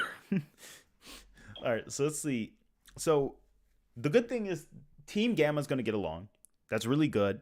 That means that Yusuke, if they get along, then it's going to be easy to discuss which ones are going to fight. I believe Ryuko is going to be the weakest link, but they're probably going to like see around each other's like strength. And Ryuko, despite how strong she is and her life fibers and her I can't say Does she at least have some planetary scaling? I believe. Does Ryuko have like planetary scaling, if I remember correctly? Yes, in a high-end scale she does, but I'm not finished with it yet. I'm not finished with Kill la Kill, but definitely from what I've seen, she definitely is like easily hypersonic, even in like episode 3. This girl's ridiculous, bro. She's freaking crazy. But she's really, really powerful. I'm glad I put her on this list. But Ryuko, her life fibers and her adaptation is really powerful. Think the only people, let's see, she's going to have the advantage in like regeneration because remember her regeneration is ridiculous. I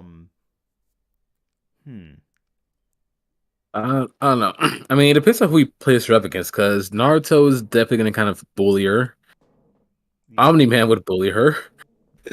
Yeah, so like in a tournament, like, but before we get to that, let's go to Team Theta. if Team Theta had their battle, all right, let's see. Meliodas would be kind of cool. Saitama would be clueless, as always. Yeah. But Ichigo and Naruto would definitely get along. Omni-Man, Omni-Man's just like built different. Oh man. In terms of attitude, he's just built different. he's gonna have a lot of attitude, I'm sure. But Meliodas would probably also have attitude as well. But I'm pretty sure. If I'm completely honest, but Naruto, Meliodas, Meliodas and Omni-Man would probably get along the best out of everyone else on that list between the two. Yeah, but I'm sure Naruto would make a really good leader role. And Ichigo and Naruto would probably be co-leaders of the team. So based on that, the 72 days of prep, I already know there's going to be a squabble between them. But Saitama is probably going to notice that these guys hit hard, and he's going to be like, they're strong, real strong. And he'd be able to tell that. But I feel like it wouldn't be very prevalent immediately, but he would immediately tell based on their speed. Because, like, I'm pretty sure if, like, Omni-Man said something to Naruto and he tried to hit Naruto, like, the speed Omni-Man moves at, like, 200 times, I think it was, like, scaled to 300 times faster than light. And Naruto also scales around that speed with the multipliers. So Naruto would be able to react to it. And Yeah. Ichigo would note, they'd be the typical Japanese, hi, hi. Nah, I'm playing. I mean, let me put it to you like this. Omni-Man traveled from, like, our galaxy to another one in, like, the span of, like, 5 days to a week? It took, like, the strongest Otsutsuki that we had in Momoshiki, Kenshiki, and Urashiki for a while before, we got Ishiki coming in. Like, years to get to Earth from wherever the heck they were. All right, Keaton, you have a good night. Thanks for popping by.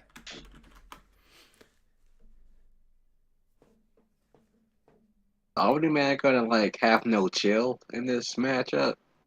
He's gonna go for the kill, right? Yeah, it doesn't matter if you bloodlust Omni-Man or not. He automatically goes for the kill.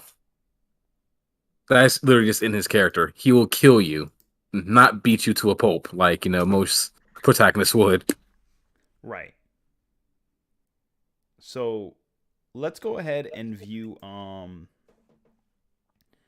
Let's see the next character.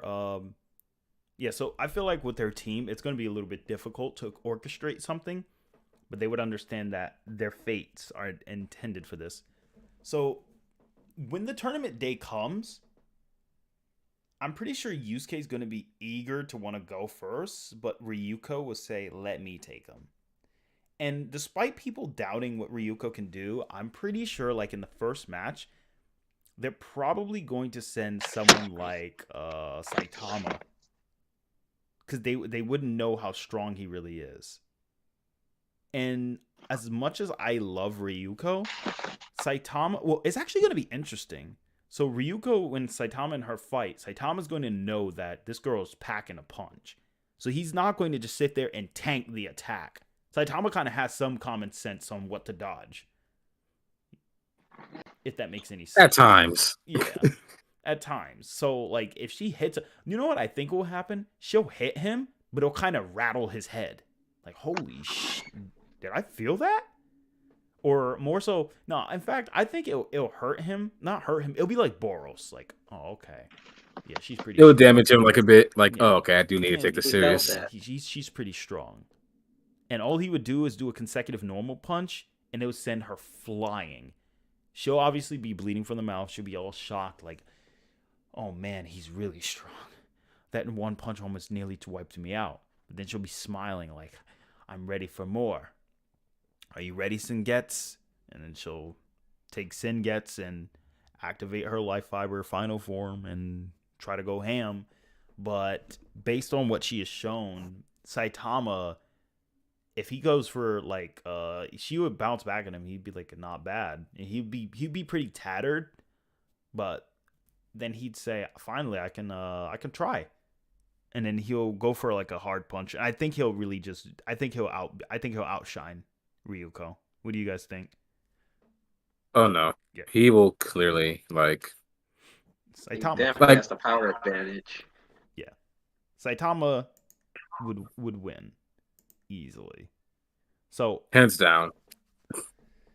Especially if he gets serious. Like, okay, I can go all out, like you said. Then yeah, he's just gonna go in for like a serious punch, and then she's gonna be seriously out. So round 1, Team Theta. So yeah. Team Beta. Yep. Team Theta gets a point. Team Gamma, X. Do you think he'll kill her though, or you think he'll just leave her bloodied and tattered, but she could just heal? I mean, It's not I gonna don't think he would kill her. At least not intentionally. Yeah. Appetite demons casually let stars explode in their hands. Exactly. Next, we're gonna go up with Saitama and Luffy, because I think Luffy will be pretty interested in this fight. It'd either be between Luffy and Suna. Who do you guys think they would send up next? Luffy or Suna? No, I feel like Luffy would want to give it a shot. Knowing Luffy, That might be he'd an probably interesting tell Saitama, "I'm going to kick your ass." More than Yeah, likely, he's yeah. that blunt. And then Saitama will bluntly back say, "Oh, okay, I'll do the same." Now I'm wondering. Now, here's This the blunt thing. force. See, look at all you guys in the chat. Y'all don't know about Luffy. Y'all do not know about Luffy. Everyone in the chat needs to go back and watch my One Piece video on when I talk about Alabasta being the size of Australia and the size of the One Piece planet. Luffy is now able to... Andre, didn't Luffy clash with Kaido and they split the sky like Whitebeard and Shanks, right? Yeah. And like Big Mom and Kaido. So Luffy currently is no freaking joke. And Yeah, he's no joke. Yep. And to be honest with you, the scaling of the One Piece planet is literally around Jupiter level, even greater. So based on the fact that Luffy scales to Yonko, who are far, far, far above Chinjiao, like they would literally flick him away. Literally flick. Like Chinjiao is fodder to them. A continental being, or at least a large country level being like Chinjiao, he's nothing. And Luffy within his base form already. Didn't Luffy in his base form clash with Kaido? Yeah, he got after he like unlocked this new advanced hockey, he's like this strong now. Oh my god. Yeah, Luffy. Like, man, we're talking about a series where like a weekend. Oh, I'm sorry. Go on. Yeah, so we're talking about a series where a weekend-old man like Whitebeard was still considered like a threat to the entirety of the world, according to like the admirals and vice admirals. And the thing is, One Piece doesn't use hyperbole a lot. It doesn't. Like when Ichiro Oda wrote that he split a continent, no, he was serious. He made sure we recognized that 4 times in the manga, 4 times in the anime. By the way, he could break a continent. You mean the guy who broke a continent? Yeah. Flashback. Yeah, man. So this continent, and then later on, oh no, he's about to use that same split that could break a continent. Sai beats him. Well, now I think your leg is strong enough to break even that continent. How many times does Oda gotta convey the context? And then remember, a continent in One Piece is far bigger than just an island in One Piece. And we already know how big mountains and islands are in One Piece. Like an ice continent or something? Mm-hmm. And what... Ice continent is huge. Oh, and I use high-end Luffy, so... On a high-end interpretation scale, assuming that the a continent in One Piece is really, really, really stupid big, I think... Do you guys think Luffy being moon level plus the small planetary is pretty fair, right?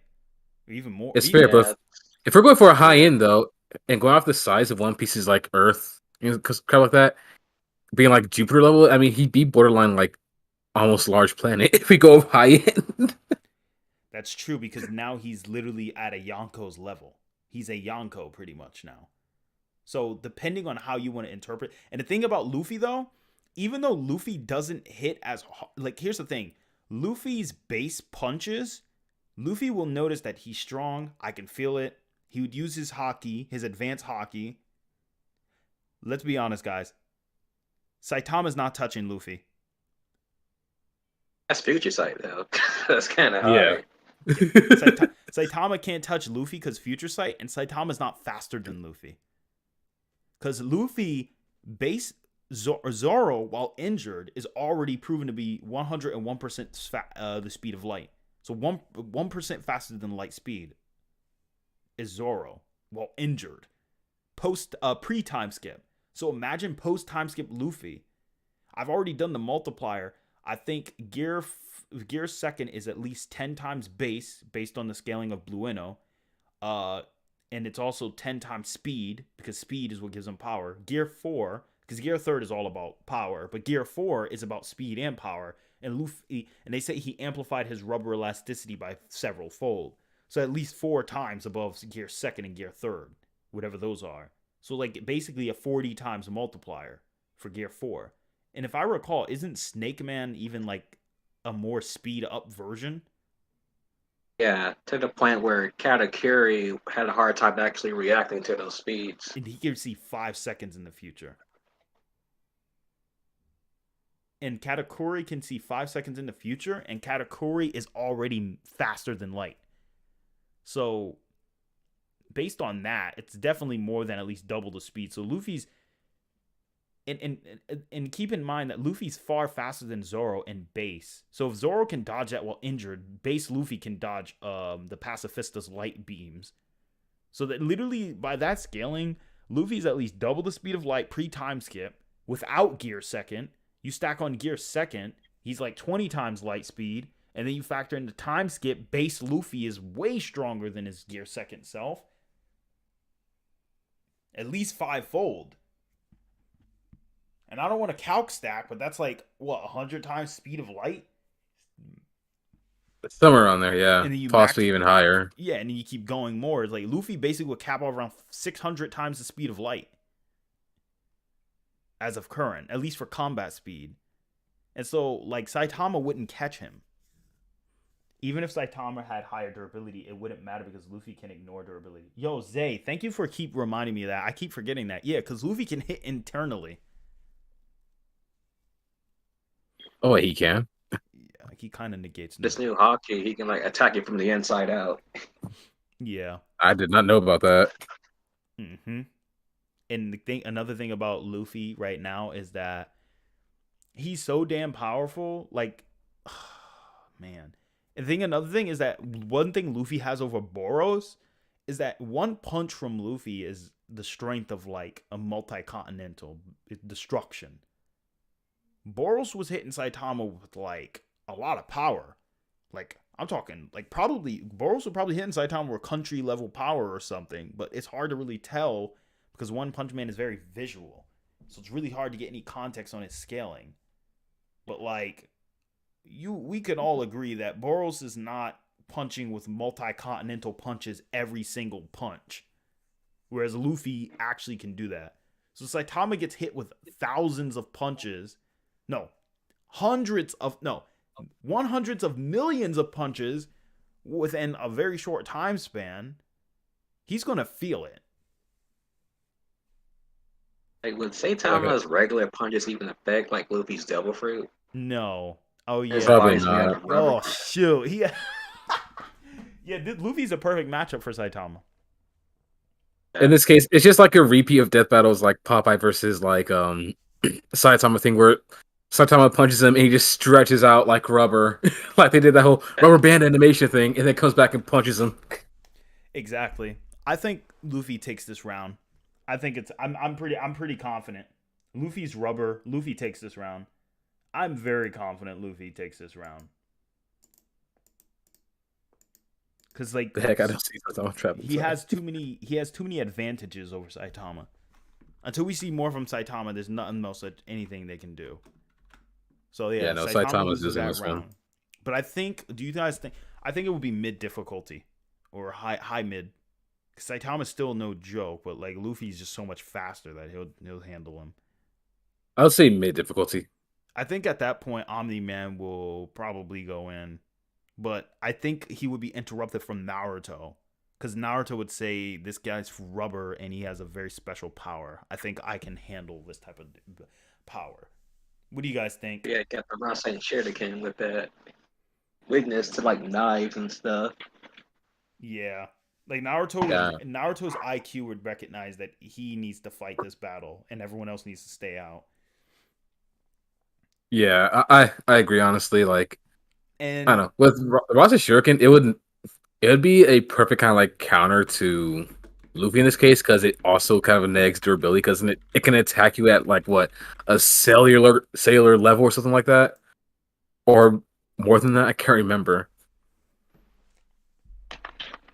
yeah. I think Sonati talked about that at some point. So Naruto Yeah. versus Luffy, I actually put a poll on that because that's a hard one. But honestly, I think Naruto wins this one.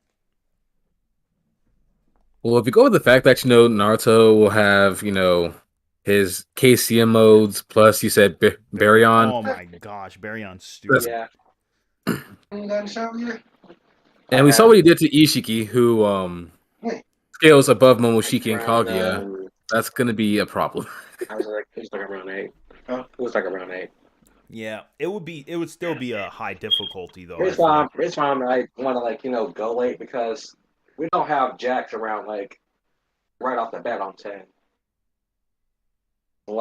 Yesterday I had to like wait almost like an hour. Oh, sorry. No, you good. I was just, checking. I don't remember hearing no word. I like. I think Luffy has the higher AP, but Naruto has more versatility. He won't Baryon. Not gonna be easy. I don't think it'll be an easy fight. No, of course not. But I feel like Naruto would take this. Because Naruto's just progressively gotten stronger over the series up to, the point where he goes Baryon mode. So and Naruto would be more consistent Naruto is more consistent planetary in my humble opinion compared to Luffy. Luffy is more on a mid-end scale and Luffy's small planetary. Now all these is high-end Luffy, so he's going to be in the larger planetary areas. But Naruto also would be in larger planetary even with conservative scaling. And to be honest with you, now Luffy is more Luffy's more blunt with his power, but Naruto would be it through his chakra and overall AP, his attack potency. It'd just be so freaking high.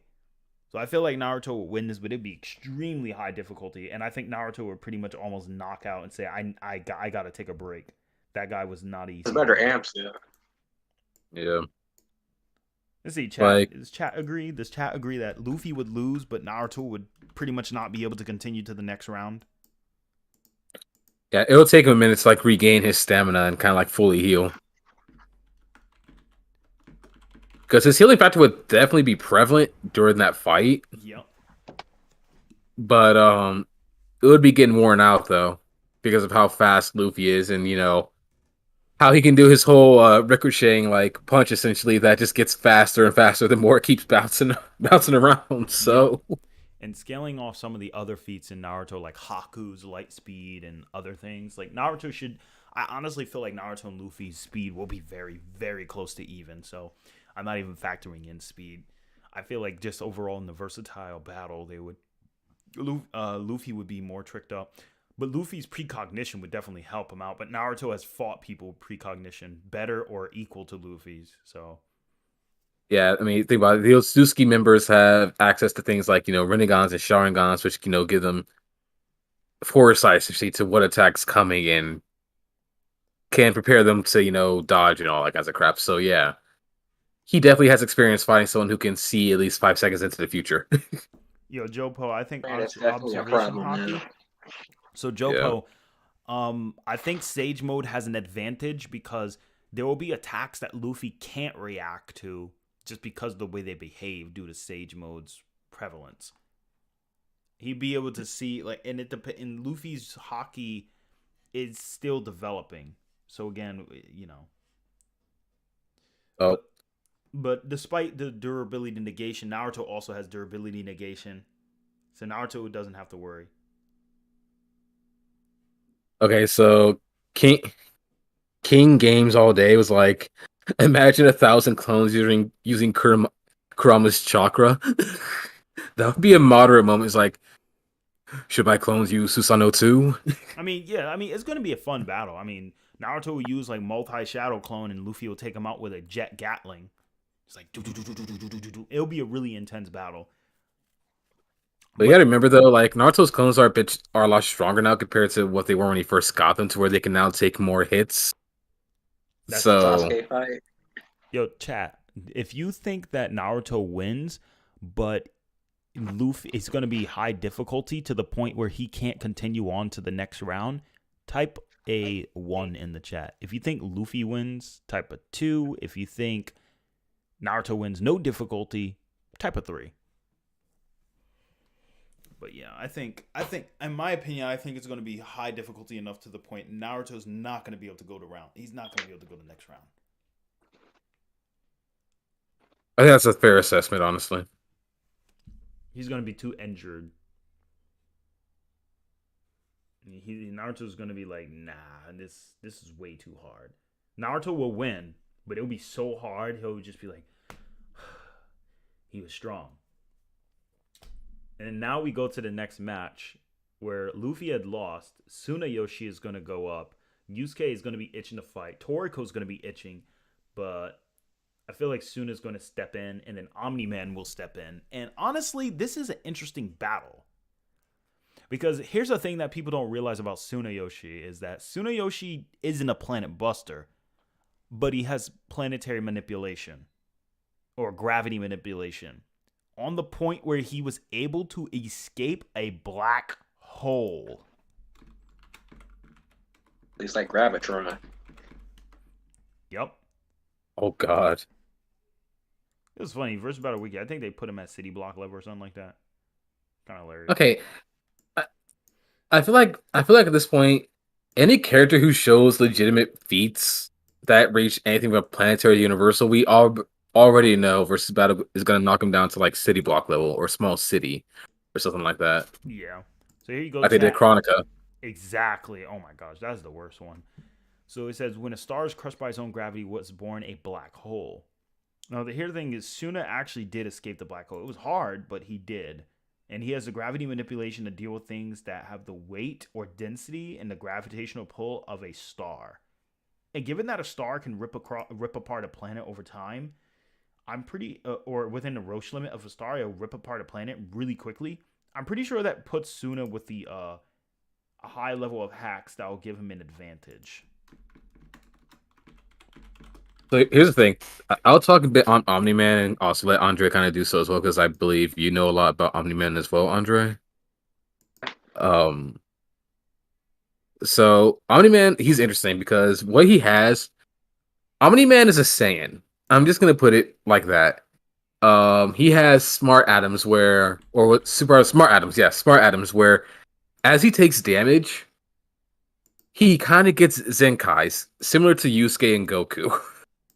So he's getting stronger the more he fights, and the more damage he takes. But the thing is, he can also take a lot more punishment. Like, for him, he can straight up get torn in half and still continue to fight. Yeah. He His can get pain and tolerance are insane.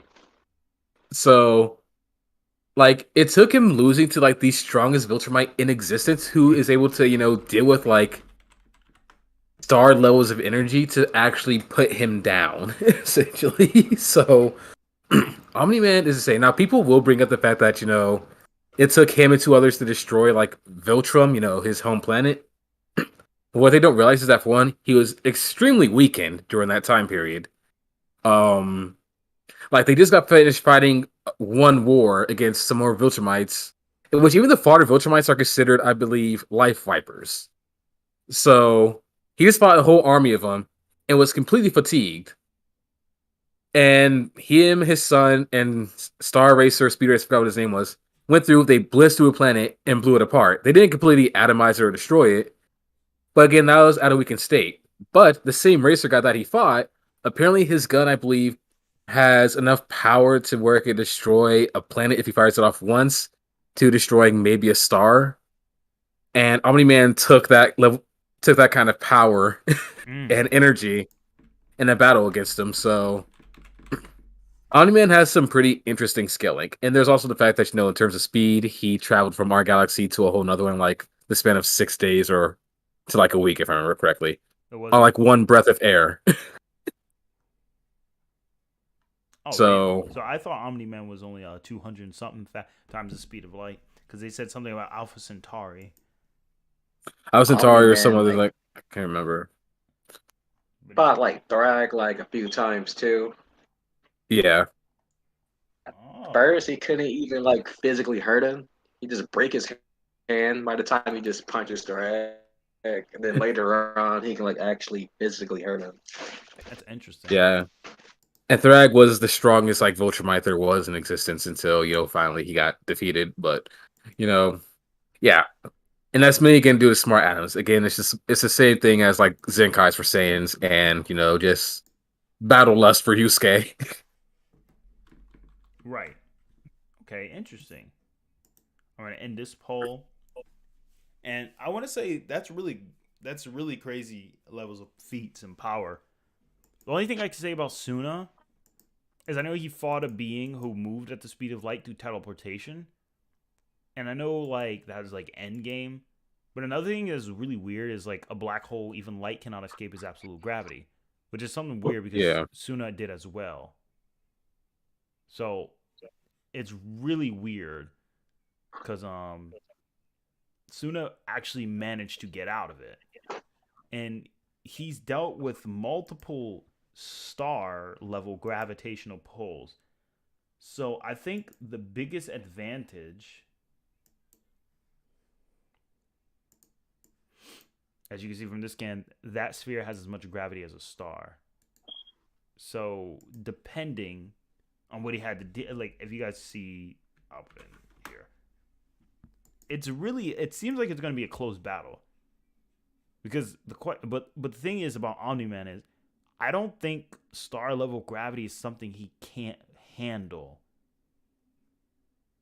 I don't think it Well, is.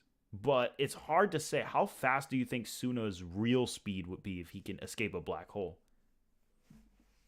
well, I mean, he clearly surpasses the speed of light completely because light can't escape the black hole. So he's completely faster, but I can't give like a multiplier or a number to it. Yeah. Uh, Yeah, it's really hard. But I want to say, let's go to the chat. Chat, based on what you've heard over the occurring feats, who do you think wins? We're going to say Omni Man or Suna. Omni-Man might be too resilient though. yeah, he's super resilient.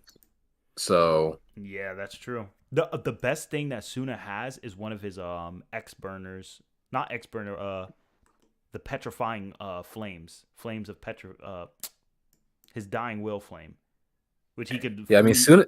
that where Omni Man cannot escape it no matter what because he'll literally be burnt by his own will. Like it's freaking crazy hacks. You know what I'm talking about, right? Yeah, wrong, Will. Damn. Yeah, Suna has a hack. Suna has a hacks advantage, but there's like raw power and crap like that, and most likely speed. I feel like Omni Man would have the edge, but hacks wise, Suna would definitely more than likely, do an Omni Man. Yeah, because you can't burn out of that no matter what. Like if you don't have dying will flames, you can't get out of the oath that, and then you have the oath flames. So, because when Suna fought Zanzis, if you don't have dying will flames, you can't get out of it. So that's really Might gonna be be his like his last challenging. resort. Yeah, but I'm pretty sure Suna would use part of that, but Omni Man would probably notice that and stay away from him, and then recognize the battle. He would assess the damn dogs. He would recognize the situation and be able to, you know, address it accordingly. And Omni Man has been through more battles than Suna, far Yeah, more. so Viltrumites can live for like thousands to I think millions of years because they age super slowly. So he would have like at the bare minimum of thousands upon thousands of years of like battle experience. Yeah, I think Omni Man is just too fast, and he has the Yeah. same amount of output power as Suna. Like they're both pretty much in the star ranges. Yeah, like I think one of the strongest characters that we have outside of like any Viltrumite was what was his name? Like Omnis or something like that, who could destroy like I think a solar Probably system via Battle chain Beast. reaction. No, I mean there's Battle Beast, but there's another character. I think his name's like Omnis or something like that, who I think did destroy a universe in an alternate reality or something like that before coming inside the main one. but it's like but this one was actually like a via chain reaction or something like that. But And they had like a crossover with Marvel at some point. yeah, they had a crossover where Omni-Man and his son were fighting people like Spawn and Superman and all these other characters. That's broken. Yep. The Yeah. winner is Omni-Man. They didn't count that. So Crossover. they Beat lose things up. again, and now the other team has to get what's they're up against? Hold on. No, Omni-Man. Let's see, so right- knowing Omni-Man, he'd be like, well, like I don't know, what would Omni-Man say to them? Would he tease them? Omni-Man would kind of like boast how they're beneath him. Essentially, Omni-Man kind of has like the Vegeta energy, right? Like he is super prideful. And Suna would Same be like a I'm Vegeta. pretty sure he'll kill Suna. And then Yusuke would be pissed. Toriko would be pissed. And Yusuke would probably tell Toriko to back. Like, oh man, who do you think would step in, Toriko or Yusuke? I think Yusuke would be more pissed. I feel like than Toriko. Yusuke would step in, but I feel like in terms of like an actual fight that would make a lot more sense, Toriko would probably be the better option because Toriko actually can like travel through space and all that other kinds of stuff at MFTL speeds and all. So What's in the Kaioshin planet? So I mean, it's gonna be a little, yeah. So it depends. And I feel like Toriko would probably be the Drinking better my apple option juice, speed and power wise. Chi drunk my apple juice, guys. F in the chat. Rip apple juice. So let's go. Yeah. So I'm gonna go ahead and get started. So the next round, this is gonna be good. This is gonna be good. God dang it! I missed the garbage. Yeah, but everyone can hear you. I'm so sorry. So the next round, Yusuke then realizes, so it's just me and you. I've had these ropes before, kind of like me and Hiei. So Yusuke would then realize he has been in this situation before. And to be honest with you, Yusuke would be pissed. Omni-Man would probably still have a little bit of a nick here and there from Suna's battle, but I think he would end it pretty low mid difficulty. But when Yusuke steps in, oh boy, I'm sorry to say, but like the moment the battle begins, I think he would vanish in front of Omni-Man's face, because the typical I'm just gonna go mad faster than light because I'm angry. And we already know that Yusuke basically scales hundreds of thousands of times faster than his previous self, who dodged Shuzaku's lightning speed attacks, which were amplified by demon energy. Yeah. So it's a really, so as far as speed goes, it's a very iffy thing. It depends on how you really want to look at Yusuke's speed. Because if you want to low end it and say, well, they don't have any travel speed, that's fine. But his combat speed is, through just transitive property, is thousands of times faster than light. Because even D classes were fighting with throwing photons at Kuwabara. And he's absolute trash to Toguro. A suppressed Toguro. In this case, I feel like this would be a lot more of an intense fight. This would be like a Battle of Gods-esque fight between these two. Yeah. Because both of them would just get stronger, as fights going on. Yeah. I think the only thing that would give Yusuke the advantage over Omni-Man is he kind of has, I don't want to say Broly, but it's almost a Broly-esque multiplier on how much stronger Yusuke gets. Because, like, Yusuke just jumps, leaps, and bounds in power for no reason. Like, oh, yeah, their combined might is 1,020 times stronger than them individually. Nah, I don't care about that. I'm mad. Like, that's like what happened with Gohan. Huh? Who's gonna pull a Gohan on him? Yeah, exactly. I think what I can say is that the Kaioshin planet would definitely have some craters in there, like during the Majin, like the Kid Buu versus like Goku fight. if these two went at it. Maybe, because thing about that planet is, I don't know, man. It kind of took a whole Kid Buu attack, a full power Kid Buu, a low end full power Kid Buu attack. I don't know. It depends. That planet. Yeah, I never said the size of the craters. I just said there would be some craters in there. Oh, okay. There we go. Yeah, there we go. Pebble-sized craters. No, I'm just kidding. It'd definitely be some craters. I agree, because you're talking about star level fighters at this point. Yeah. So it'd be 2 star level fighters at this point. But he was going to give Yusuke the advantage is he has spiritual energy, and I think he has more durability than Omni-Man. And endurance. Not durability. Well, he has more versatile durability than Omni-Man, because he says spiritual. The thing is, if Omni-Man ripped Yusuke's head off, Yusuke's astral spirit will come out. And we all know it's stronger than his base form. I mean, his regular body. His physical body. Yeah. I don't know. Yu Yu Hakusho and Dragon Ball Z love doing that. Oh, you're in your astral body? Yeah, I'm stronger now. Come on, that's not even. It's not even. Hey, it's okay. Star Wars does it too. If you die, become one with the Force, you're stronger than what you were in life. So it's okay. Yeah. So like, I think another thing that Yusuke is gonna have at his advantage though, spiritual based attacks. And the thing about spiritual based attacks is the way they behave. It doesn't really care about dimensional barriers depending on the potency of the attack. And depending on, and I don't really think Omni-Man's going to see a spirit gun coming. I think he'll dodge the initial, but he'll definitely see that is not safe to tank. Because he's not dumb, is he? I don't think he is. No, he's not dumb. He is extremely intelligent. Okay, good. Because he's not going to stand and be like, I'll block. Like, no, he's going to be like, what the heck? Oh, hell no. No. He'll get out of the way immediately. That spirit gun will vaporize him. We all know that spirit gun will vaporize him, especially if it's a super spirit gun. Ugh. Especially because in this battle it's end of series Yusuke. So and the thing is Yusuke, I think, how long can Omni-Man fight? Oh God, how long they can fight? I think they can fight for like. Well, Andre, correct me if I'm wrong, but can't they fight for like? Can't Viltrum might fight for like days on end?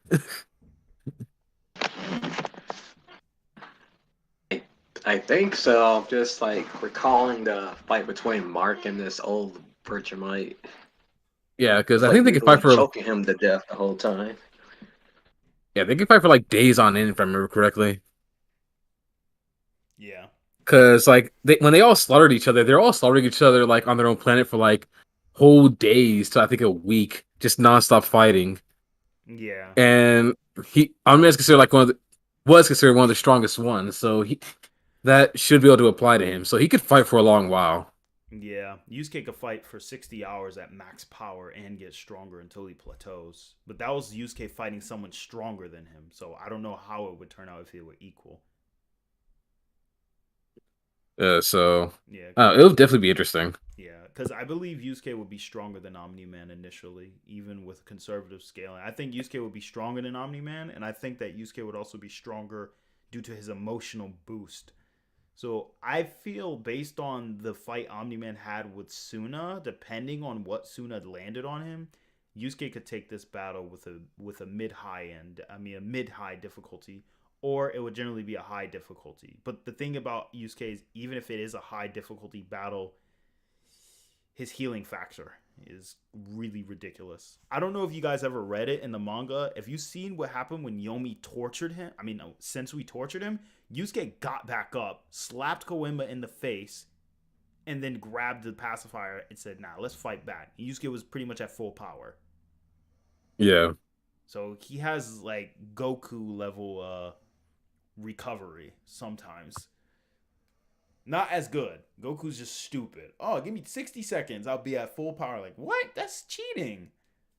Like, come on. Just imagine instant transmission. And it'll take him about 30 seconds to get over here. So I'll be at least 50% back. Like, that's so stupid. Yeah, this could really just go either way, just depending on what damage was done to Omni-Man prior to him fighting Yusuke. Yeah. I feel like they could just recover like that. Yeah, from their wounds. I think the key factor is Yusuke will be intimidated. I mean, not intimidated. Yusuke will be extremely pissed. But can we agree that Mazaku Yusuke is Nah, nah, nah. That might be a little too difficult for Omni-Man. I don't know. I feel like not Mazuku, Sacred Energy Yusuke. Yeah, I feel like if we give Yusuke that, then yeah, he'll win easily. Well, not easily, but It'll be hard, but it's definitely gonna solidify it. He'll be the last man standing, and I think he'll be like, I'll have to recover for now. I think Yusuke will win, but he'll have to recover. It'll be like I think it'll be as hard as when Yusuke fought Chu. You know what I mean? Yeah. At least you have to like at least knock him out. Yeah, like Yusuke will I mean, win. that's kind of relentless. Yeah, it'll be like when Yusuke fought Chu, but Yusuke will win, but he'll stand down and like have to rest after that. Because it'd be a full out battle. So I think Yusuke would win this, but it would be extremely high difficulty. Because Omni-Man is just so freaking fast. But and durable. Like again, yeah, extremely durable. So far it's 3. So we got that. So then Naruto's been taken out because Naruto's not taken out, but he can't fight anymore. Omni-Man has been taken out, knocked out.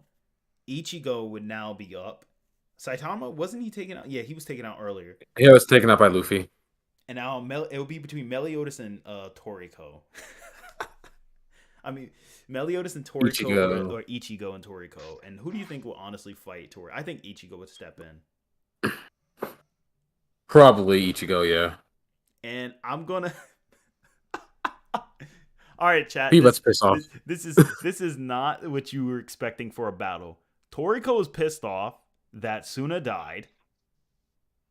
All right, and Ichigo said it wasn't my intention, Ichigo explained himself. Look, we're using conservative scaling. Don't give me any of that bleach sky level. I was gonna say sky level, star level. Sky level. I don't care. I don't care. Yeah, Skyfather. You can try it all you want. Ichigo is one of my favorite shonen protagonists, and I could show you artwork of how much of a Bleach fan I was, but I don't give a rat's butt cheeks. Toriko will Kuki punch the hell out of Ichigo, and Ichigo will be like,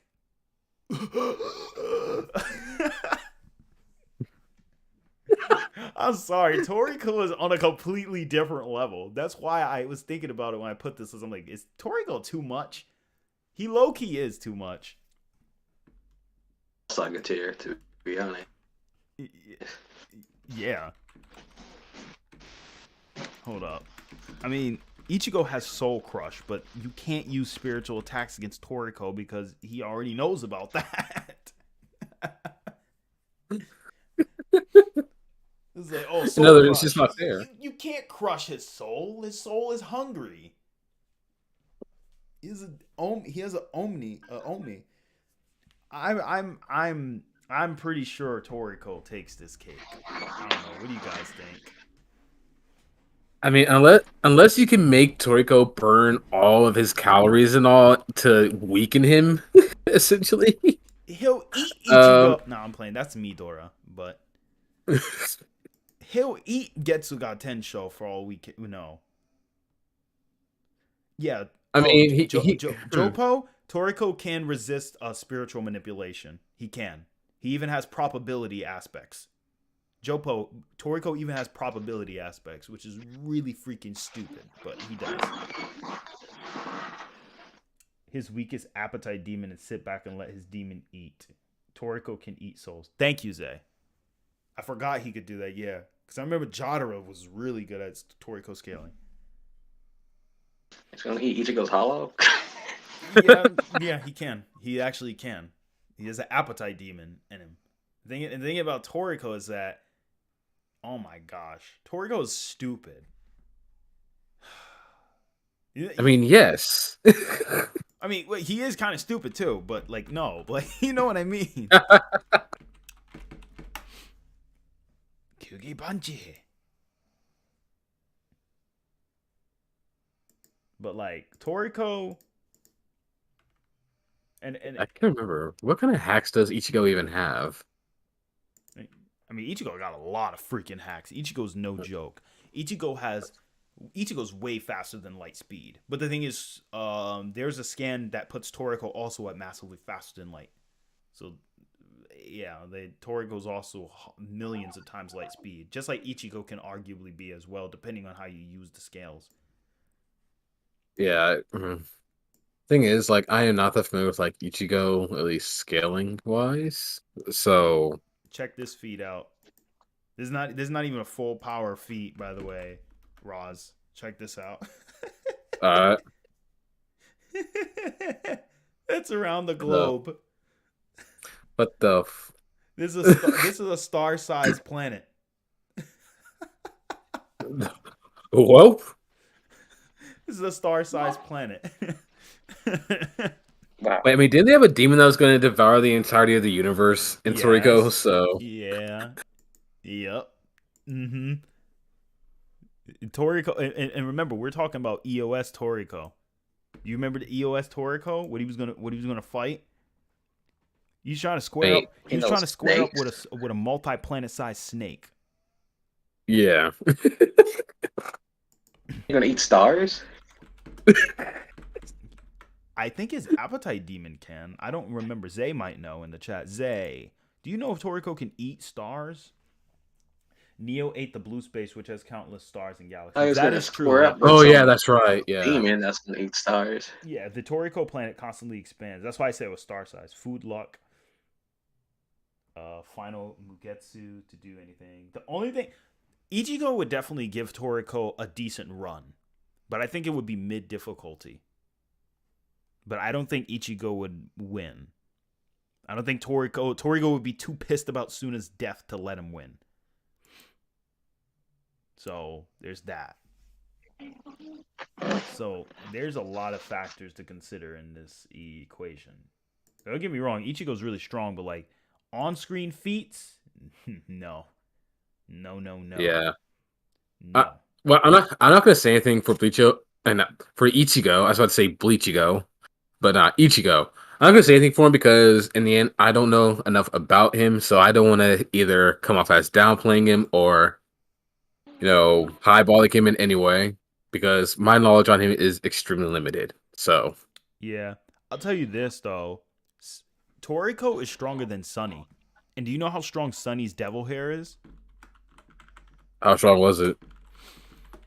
It was threatening to eat all life and all planets in the galaxy. Of course it was. Because Of course it was. This is classic shonen. Of course it's going to. Because its appetite would not be satiated. If I recall, it was... Zay, do you know if it was galaxy or all in the solar system? I mean, either way, that's still, like, too strong for most Bleach characters. And again, I said no universal Bleach meta, so don't try it. Because if we use even universal Bleach meta, I could just use universal Toriko or low multiversal Toriko, since there's multiple different since there's different universes. So no, stop it. Be fair. Yeah. Well, you see, Yuha Bach, he can manipulate the entirety of the multiverse, and Ichigo beat him. Toriko, Well, he didn't beat him, but Toriko, He's in made a black hole. I'm just playing. Andre. The Toriko planet constantly expands. I mean, the appetite demon let the supernova go off in its entire hand casual. Damn!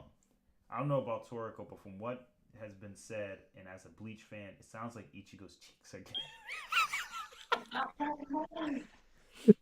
So, is he like Galaxy or Multi-Galaxy? People claim Yuha is low multi and with the Almighty. I mean, people say that, but like, it's really... Yo, It depends on how you interpret it. yo, you know what? Let me show you guys something. Let me show everyone something. Hold up. Because I showed Andre this. Andre, you're going to know what I'm talking about, too.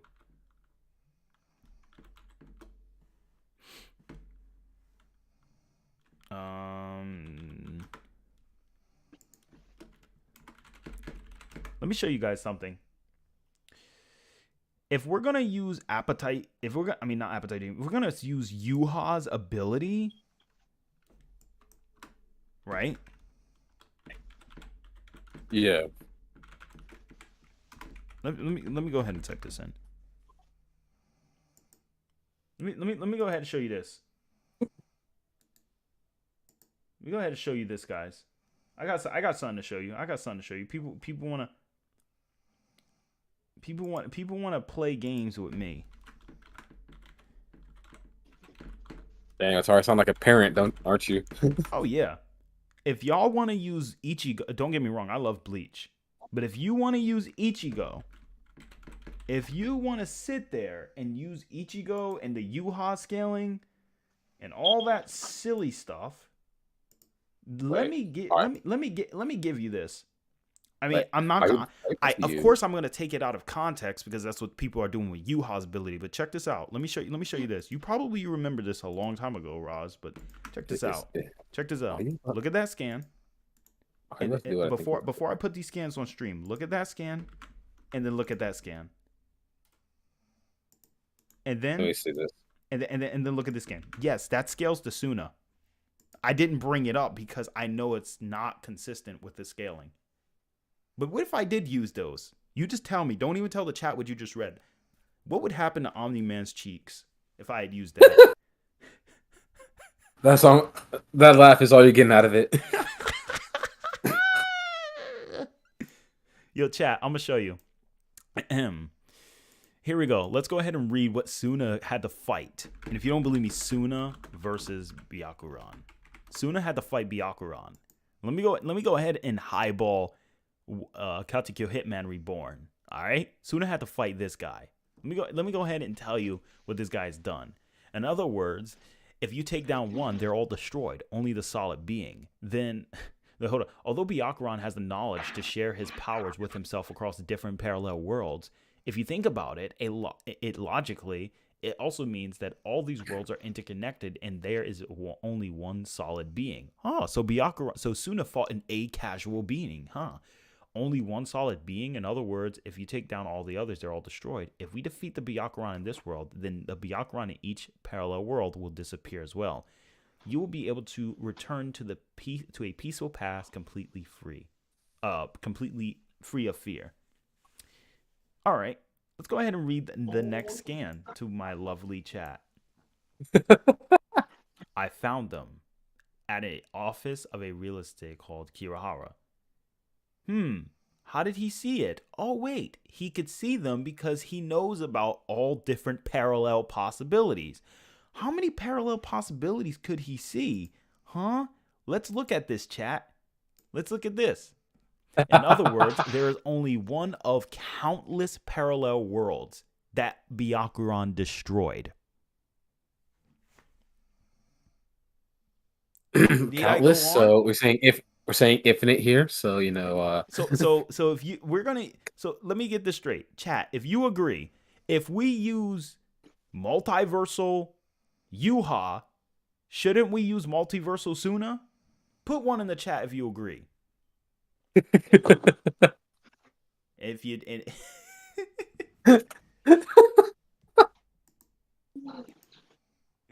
Oh man, I just had to show the chat that though.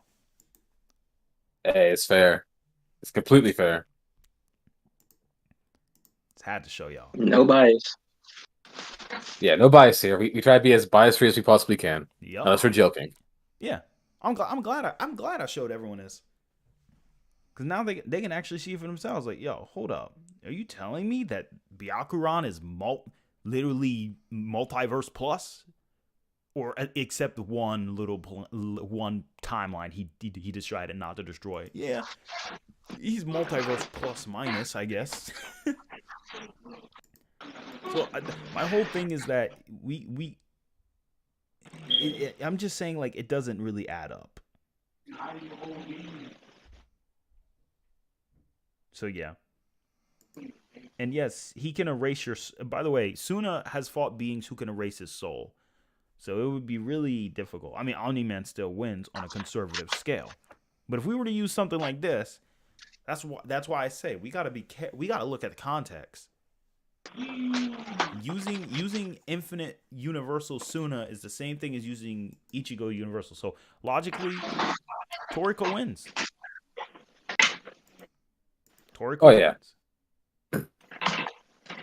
Don't really have a lot of time right now. I have to get to work, so I probably just Oh have to yeah. like watch the rest on the stream. All right, man. Yep. Yeah, see ya. All right. Take care, Andre. Thanks for showing. You too. Have a good day, man. All right. Bye. And I think, you know what, Roz, we're probably gonna tomorrow we're probably gonna do the next one because it's getting late. But we'll probably do the most interesting one with with geese. Oh my gosh, I can't wait for you to break that down. Yeah, Geese, Bardock, Gojo, Aizen. But then they got a hard matchup because they got Midora. Because they got to fight. Yeah. Yeah. And Midora is like freaking crazy.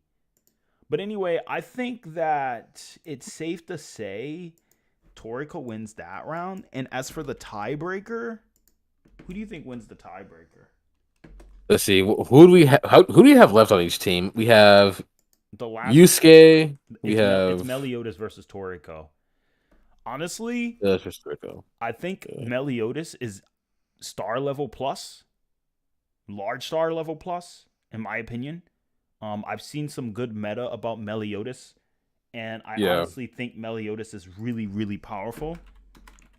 He also has some pretty interesting hacks as well, like this full counter where essentially like any damage you do to him won't affect him, but it'll like be given back to you like twice as powerful or 10 times powerful. I can't remember. But But Toriko can probably handle something like that because his regeneration and his appetite demon being some type of solar level thing. But then Meliodas also has a pretty good regeneration factor as well. So it's and he scales to the Demon King, who created. Well, that's because he is the Demon King now. Yeah, because the Demon King, remember, Demon King created the entire realm. So that means he had to make a demon realm. Yeah, he had to make a star. So at least solar system. The lore, statements, and feats wants us to believe that. So at least solar system. But versus Battle Wiki says they're like country level. Yeah, because they're crackheads.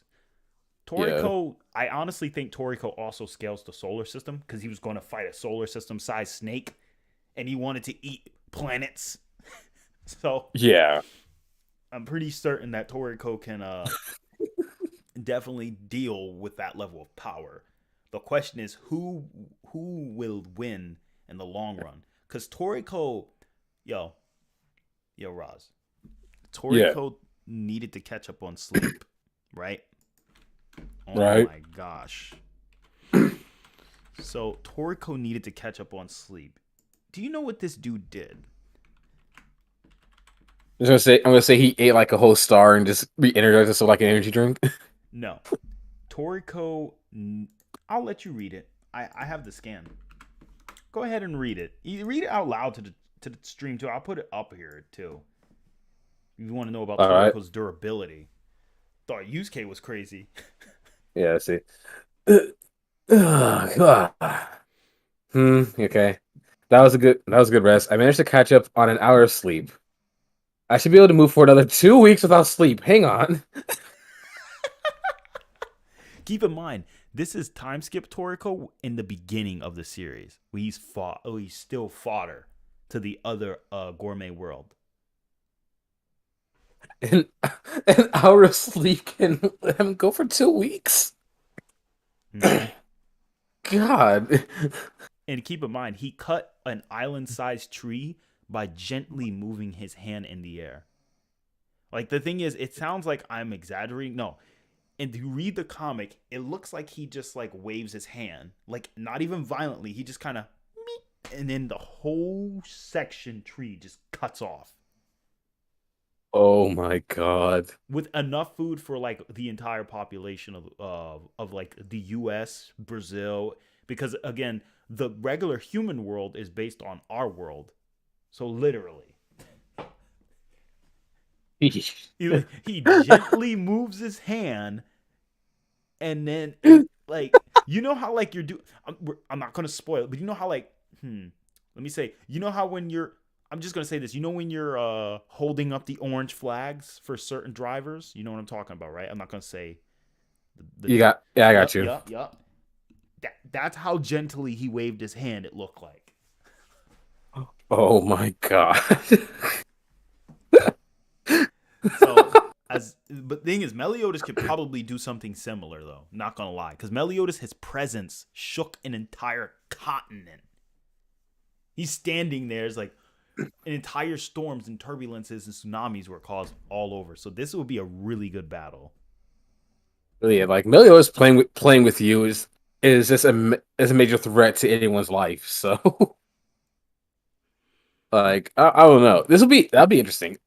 I feel like in the end, I don't know. They both have insane hacks though. Um, mm, I actually really don't know. I actually genuinely don't know who would win in this one. I know it's hard because you got a guy who has extreme durability, adaptation, but then you have a demon king who can scale to a demon who created an entire realm and outpower him or be relative to him, and then his presence alone can shake the planet essentially. Yeah, it's uh, yeah. I really don't know on that one because Meliodas also has some insane durability and adaptability and all those other kinds of things as well. So it's mm, yeah. I don't know. What does the chat think? I might agree with Zay because Toriko has the demons. That's why. That would be the only problem. Meliodas cannot beat those appetite demons. And if you highball the Demon King to being universal, guess what? Toriko has a universal demon. So Yeah. it doesn't work out. Like highballing versus highball is it's the same result. So I mean, I would say I would give it to Toriko due to versatility and durability. Like his endurance is just too great for Meliodas to probably deal with. But it would definitely be I feel like it would still be a high difficulty battle. Yeah, I don't know. If I were to say, I mean, Torgo's haxed with his, demons. I guess to be the kind of like even things out, I'll probably go with Meliodas because of his own like insane hacks and all the abilities that he knows, like different abilities from like each of the Ten Commandments and all the other kinds of stuff as well. So, it's definitely going to be interesting. So I'll say Meliodas on my end just to kind of like balance things out and just kind of let the chat determine the victors through like the poll and what they say. Yeah.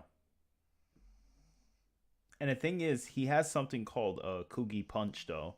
I don't know if you know how that works. Oh no, what does it do? So it's the nail punch is one of his signature moves.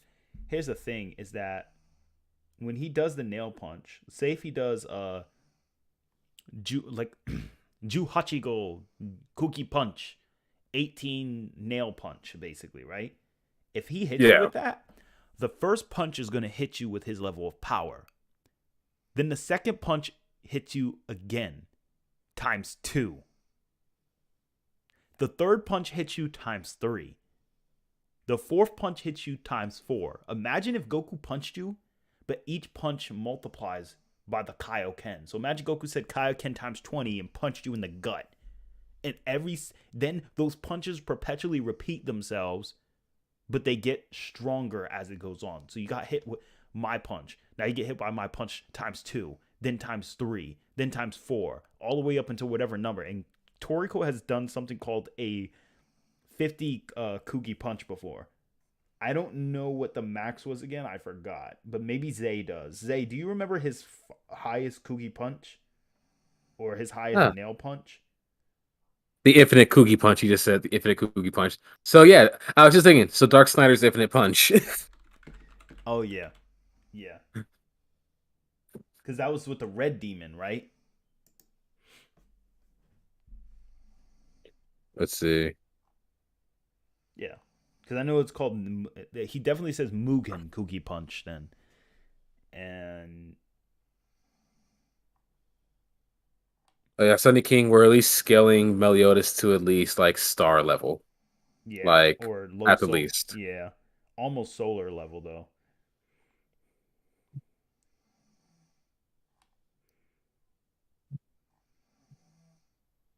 Also, what's up, Saijin Prime? Wait. But is his Kugi Punch actually infinite, though? I don't know.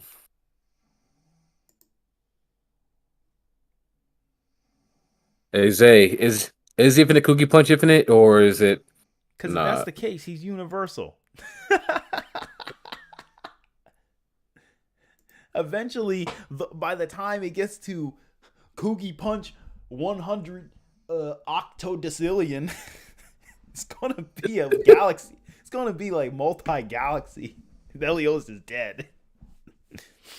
No, but like he actually hit Goku with it in the crossover, and Goku was like, "Whoa, that was not bad."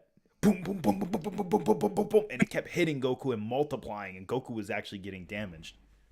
I remember that actually. It Yeah. was like, "Ah!" But then again, Goku gets back up without a scratch because it's Goku. But like, imagine that. Like, just think about it. Oh my God! Imagine if Kyo had something like that.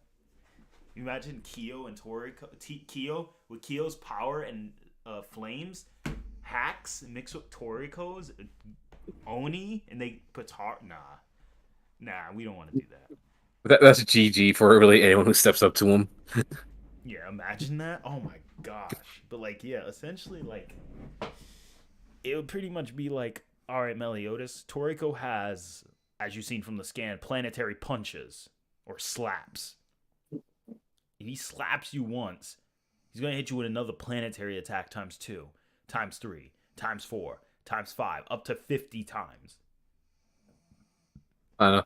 The thing is, with full counter, what it does, I mean, full counter may be a good like counter to the Cookie Punch because in the end, if you come at him with the intent to obviously harm him, which let's be honest, Toriko would be, it's just the moment he hits it with it, it's just gonna be turned back onto Toriko, but amplified even more so than what he's dishing out, which means that Toriko would face every single version of that punch that he's dishing out.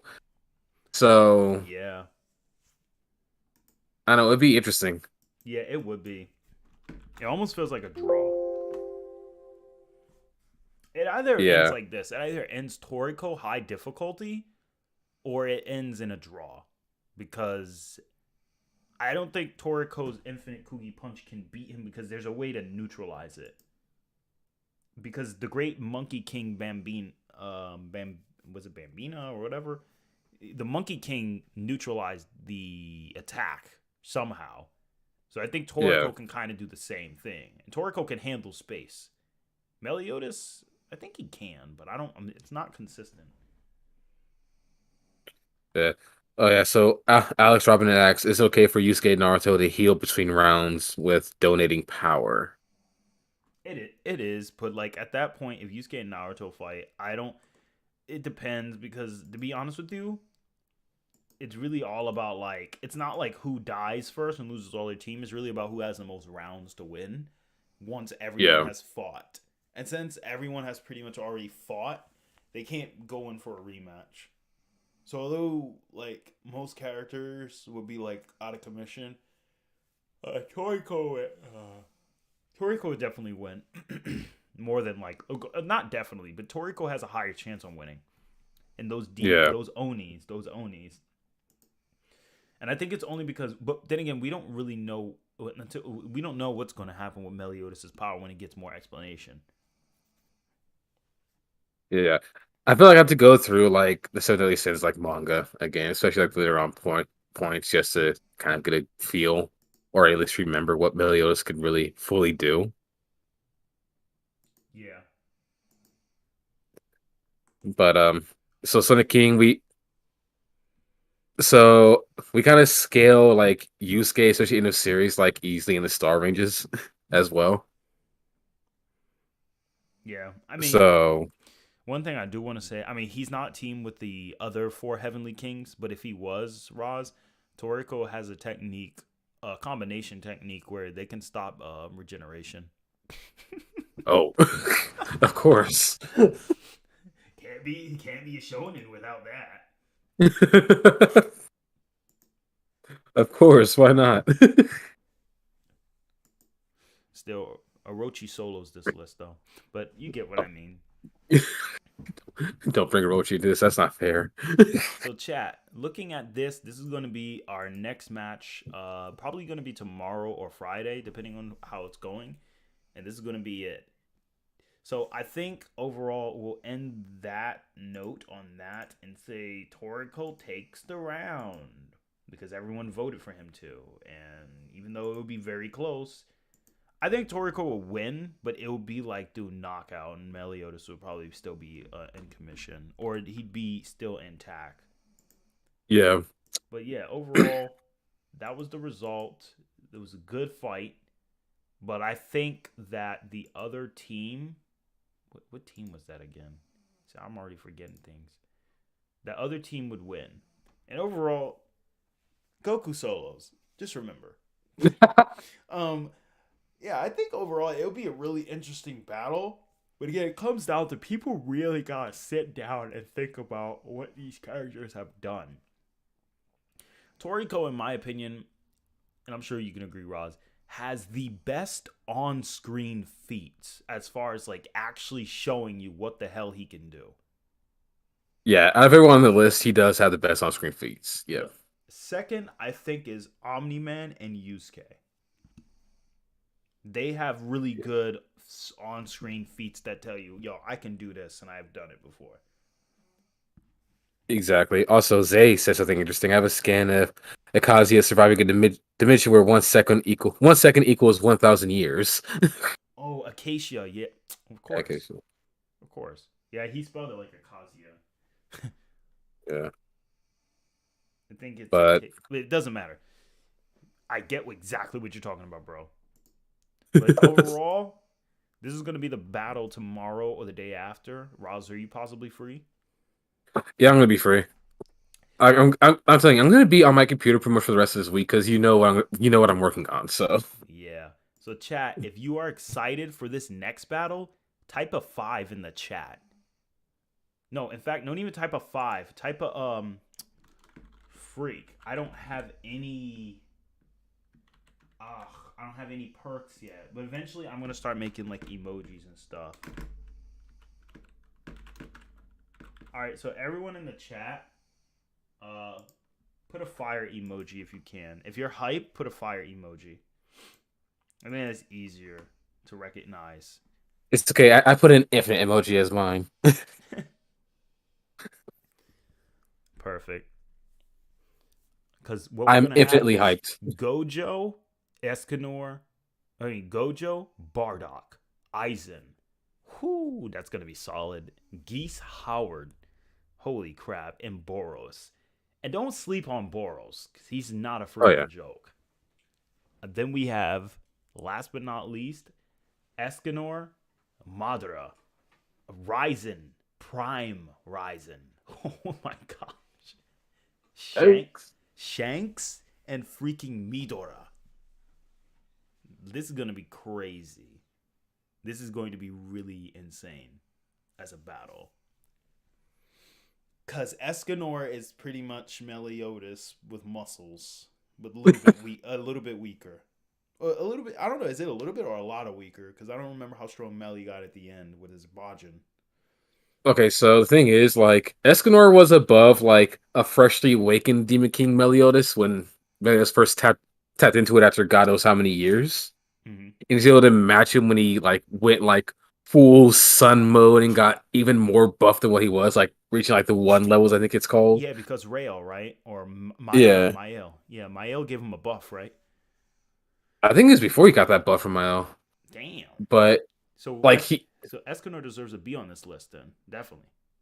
Yeah. So like the sun reached its peak, and when it reached its peak, like his power just like skyrocketed. He's able to beat like a freshly awakened Demon King Meliodas. But again, that Demon King Meliodas definitely wasn't as strong as he was by the time he hit the end of series. So right, just as a little bit of a teaser, the way I'm looking at this battle is, as far as like the hacks and stuff that we're gonna have to deal with goes, I feel like Bardock and Ryzen are going to be good battles for each other. Aizen and Madara are going to be a good battle for each other. And I feel like Shanks and Gojo are going to be a good battle for each other because the thing is the advanced hockey hacks. But no, actually I think Shanks and I think Escanor and Gojo would be a good battle because Escanor does have interdimensional level attacks. So he can get by and hit Gojo, actually, if he needed to. But Boros and Shanks is going to be good because Shanks has higher speed. You know what I mean? Oh my god, wait. Yeah. If Luffy beat Saitama, then I don't know. That's kind of. Anyway, we're not going to spoil it. Because there are other factors to consider. But Okay. I'm going to Let me ask you this real quick. I Jopo, Geese is here because Geese is broken. He is very strong, and Yes. you will figure out why once the next stream does happen. Yes, because So I'll just put it this way: if I didn't put Geese there, Midora has fun. Midora doesn't get to have fun when Geese is here, and we're going to talk about how that battle would turn out. Because it's like you have to have an even out battle, and I feel like Midora and Geese would definitely be the preferred matchup because it's going to have to be. It's going to have to be. But I put Aizen in the middle because, I mean, look at him. He's badass. I mean, come on. He definitely, and he again, is. knowing that this will be a tournament, Aizen is going to be the brains, and we already know Madara is going to be. We already know the team captain is going to be Aizen, even though Geese is not going to agree with that at all. Yeah, he is not. But, He'll only do it because he'll want to see how strong. If I'm going to talk about Geese in character, like, and this isn't even spoiling anything, Geese would only listen to Aizen because he'd want to see how strong he actually is and how strong the Goku is. That is the only reason he would agree to allow Aizen be the team leader. Yep. Boros would find them to. Boros would be able to tell how damn strong they are. So he's not. He's gonna know. All right. I respect these guys. I respect them. They're at my level. He'll think that at least. But you know, Escanor won't mind. Ryzen would be a good team captain. So would Midora and Shanks. But Shanks is so humble, so he wouldn't care. Madara would be the brains for sure, and I think Madara would be a well-fitted team captain, especially considering what he's been through before. Because Madara and Aizen will immediately get intel on each other. Like I can already picture like Aizen, he's smarter than he looks, and I can already picture Madara. That man has the ability to. Now let me stop. I'm gonna get the chat too hyped. But you already know Madara's voice. That man has the ability to read the Sharingan eyes, or something like that. I don't know, some cliche anime line, or you know, that man has an extraordinary amount of chakra, or is that something else similar to sage energy? Oh god, I can't wait. Yeah. Oh, this is gonna be Yeah. so good. Yeah, some people think that it's not going to be easy, but it actually would be a really good battle. Especially because I think a lot of people sleep on Boros, but they don't realize how crazy Boros is since we're using manga and anime plus data books. And if we're using data book Boros, then data book Boros is not a joke. He only didn't look that strong because he fought Saitama. You put him. I know what one said, but I think Boros would clap Garu. Well, not current Garu, not current, but you know what I mean. Like Garu before, hell no, And I feel like he would clap Tatsumaki, but that's just how I feel based on feats and his consistent strength. Like nobody even knew someone like Boros existed, and he was considered to be the strongest in the universe, but he died. So technically, so again, it's like it reminds me of Jiren. He kind of reminds me of Jiren. You know what I mean? As he essentially was the Jiren of this OPM verse. Yeah, like nobody's really at his level. Check the Discord real quick, ATARi. Oh, thanks, Sunny D for letting me know that. Whoever Surfbone is, I'm gonna say this. I'm not gonna claim I'm the absolute right person, but if he thinks that he could debunk what I've stated in the dimensional tiering, either he has a completely different definition of the dimensional tiering, or B, that's A, he has a different definition of dimensional tiering. B, he didn't understand what the hell I was talking about, just like a lot of other people on my infinite speed faster than immeasurable speed video. You know how people try to debunk something, but then they don't even understand what you're saying, so they're debunking the wrong thing. And when they try to Yeah. debunk it, it's like, I already explained that. Oh, Hit has time hacks. He's not infinite speed. I literally said that in the video. You didn't watch it. You clearly didn't watch it. Oh, I think Goku's only low multiversal. You didn't watch the video if you still think that. Because if you think otherwise, and I'm not trying to impose my thoughts on people, like, but if you think Goku isn't beyond that, then you clearly haven't watched the video in full. Because you clearly don't know how to make sense of the evidence that was presented. So, I don't know. But I think this will be a good battle. Sunbun thinks Gojo beats Goku. Oh, that already tells me enough. Thank you. That's all I need to hear. He thinks Gojo beats Goku. There we go. You know, the thing I think Gojo's awesome. But I think there's so many other characters who can handle him. You know, honestly, I'm going to give Goku multiple levels of stimuli. Like, if Gojo tries that on someone like Geese, he tries that on someone like Aizen. You honestly think that's going to stop Aizen from bodying him? Especially when Aizen has Ryatsu? I forgot what it's called. The thing that surrounds Gojo. That's not stopping Ryatsu from crushing him. And he's not stopping ki attacks because ki attacks are interdimensional. They don't care about distance, depending on the because even barriers, they can get by them. They don't care about distance. Midora definitely doesn't care about distance. Shanks, if I recall, Shanks didn't Shanks and like, not Shanks, but Shanks kind of scales. I'm pretty sure in the future we're gonna see Shanks is gonna scale to like Gold Roger, who could freaking bend space. More than likely, yeah. And Madara bends space. Escanor bends space. Madara and Escanor both have interdimensional level attacks. And Ryzen has interdimensional attacks because even Makuro in base form, without trying, can hit the air so hard that she cuts 3-dimensional space. And Hiei had to dodge it. It was like a spider web. If he went next to it, he doesn't care about durability. And Ryzen is so much stronger than Makuro. She's literally a kid to him in his prime. So, no. I love Gojo, but he's going to play a good part in this battle. Don't get me wrong. He's not no joke. His level of hacks, oh, man. But still. So I found the Surfbone dude they were talking about. Apparently he tried to call you mediocre for your video, but couldn't even spell mediocre right. He put Metacore.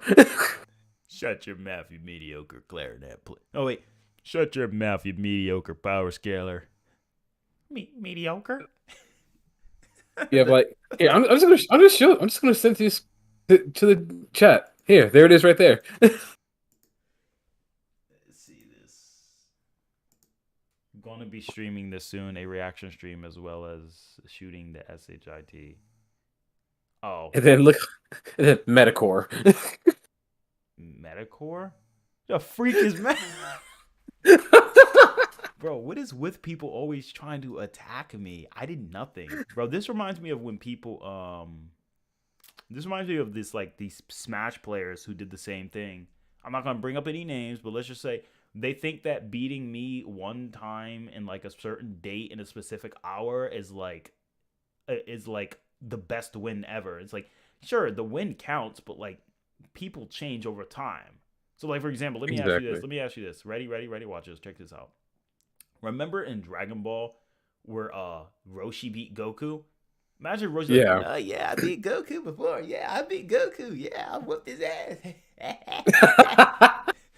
And Goku's like, Goku's like, yeah, bro, she beat me when I was a kid. You want to fight?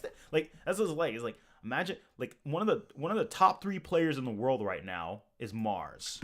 Let's see, Mars Smash. This guy, Tyler Martins, who is a friend of mine who I grew up with in 2012 when he first started.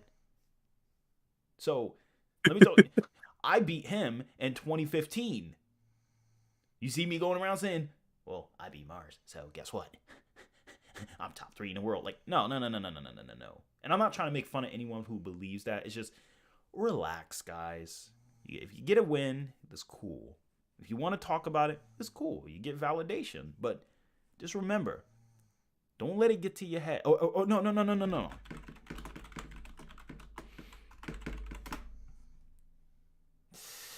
as we always say with my boy Zebra, don't get cocky. That's all I gotta say. Don't get cocky now. That's it. Don't get cocky. Yeah, you gotta win, I bet, but don't get cocky. Cause me the next Literally. day is not me the same. The next day is not the same you. And I've seen that happen with so many players in like different video games. Like they'll be getting. I've seen like some even the top KOF players will lose a game. Like no, in Tekken, not Yu, it was the other Hanakura, I think her name was. She Yeah, lost. Hanakura. Yeah, she got like top 100 at a tournament and placed at the same level as Core A Gaming. He talked about it and he said, "Now, does that mean they're at my level, or does that mean they just got bad bracket luck, or that just means they were having a bad day or an off day?" All goes within the psychology. It's all performance based. You're gonna say LeBron James only made 20 points that game, so he's washed. Like, no, he just had a bad day.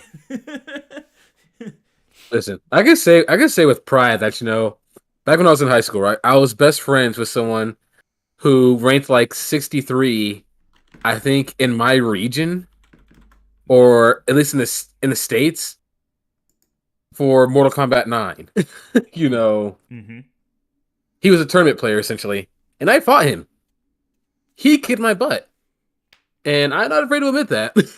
I was like, I'd never beat him once, so. Yeah. I mean, the people I played did get a couple wins, but the thing is, they got wins in like 2 versus 2s, and either I wasn't with my partner was on crack and wasn't trying as hard as he would, and it wasn't in the tournament. Keep in mind, online is very inconsistent. It can really freeze up and lag, and like when you're playing a character like Ness, your up B, you have to control it with the control stick. If it lags, that up B moves its angle and it changes. Like you have no idea how hard it is to control Ness's up B on Wi-Fi when every input counts. So if the game is not registering certain inputs, you literally don't get certain angles. Offline, I can make my PK Thunder almost unescapable because even if you move in a certain way, I can react.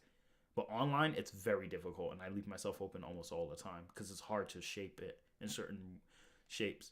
So again, it depends. Plus, especially And it doesn't help that Smash Ultimates online is hot garbage.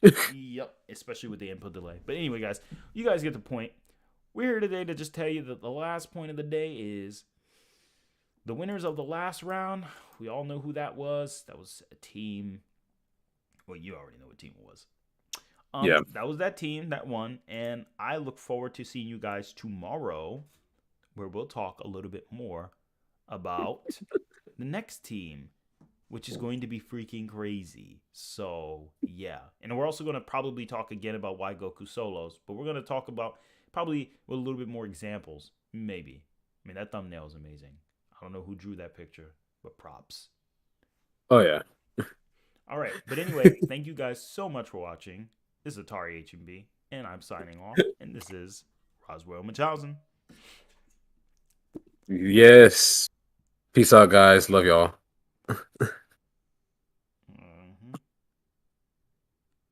right, everyone. We'll see you guys tomorrow, hopefully, or the day after.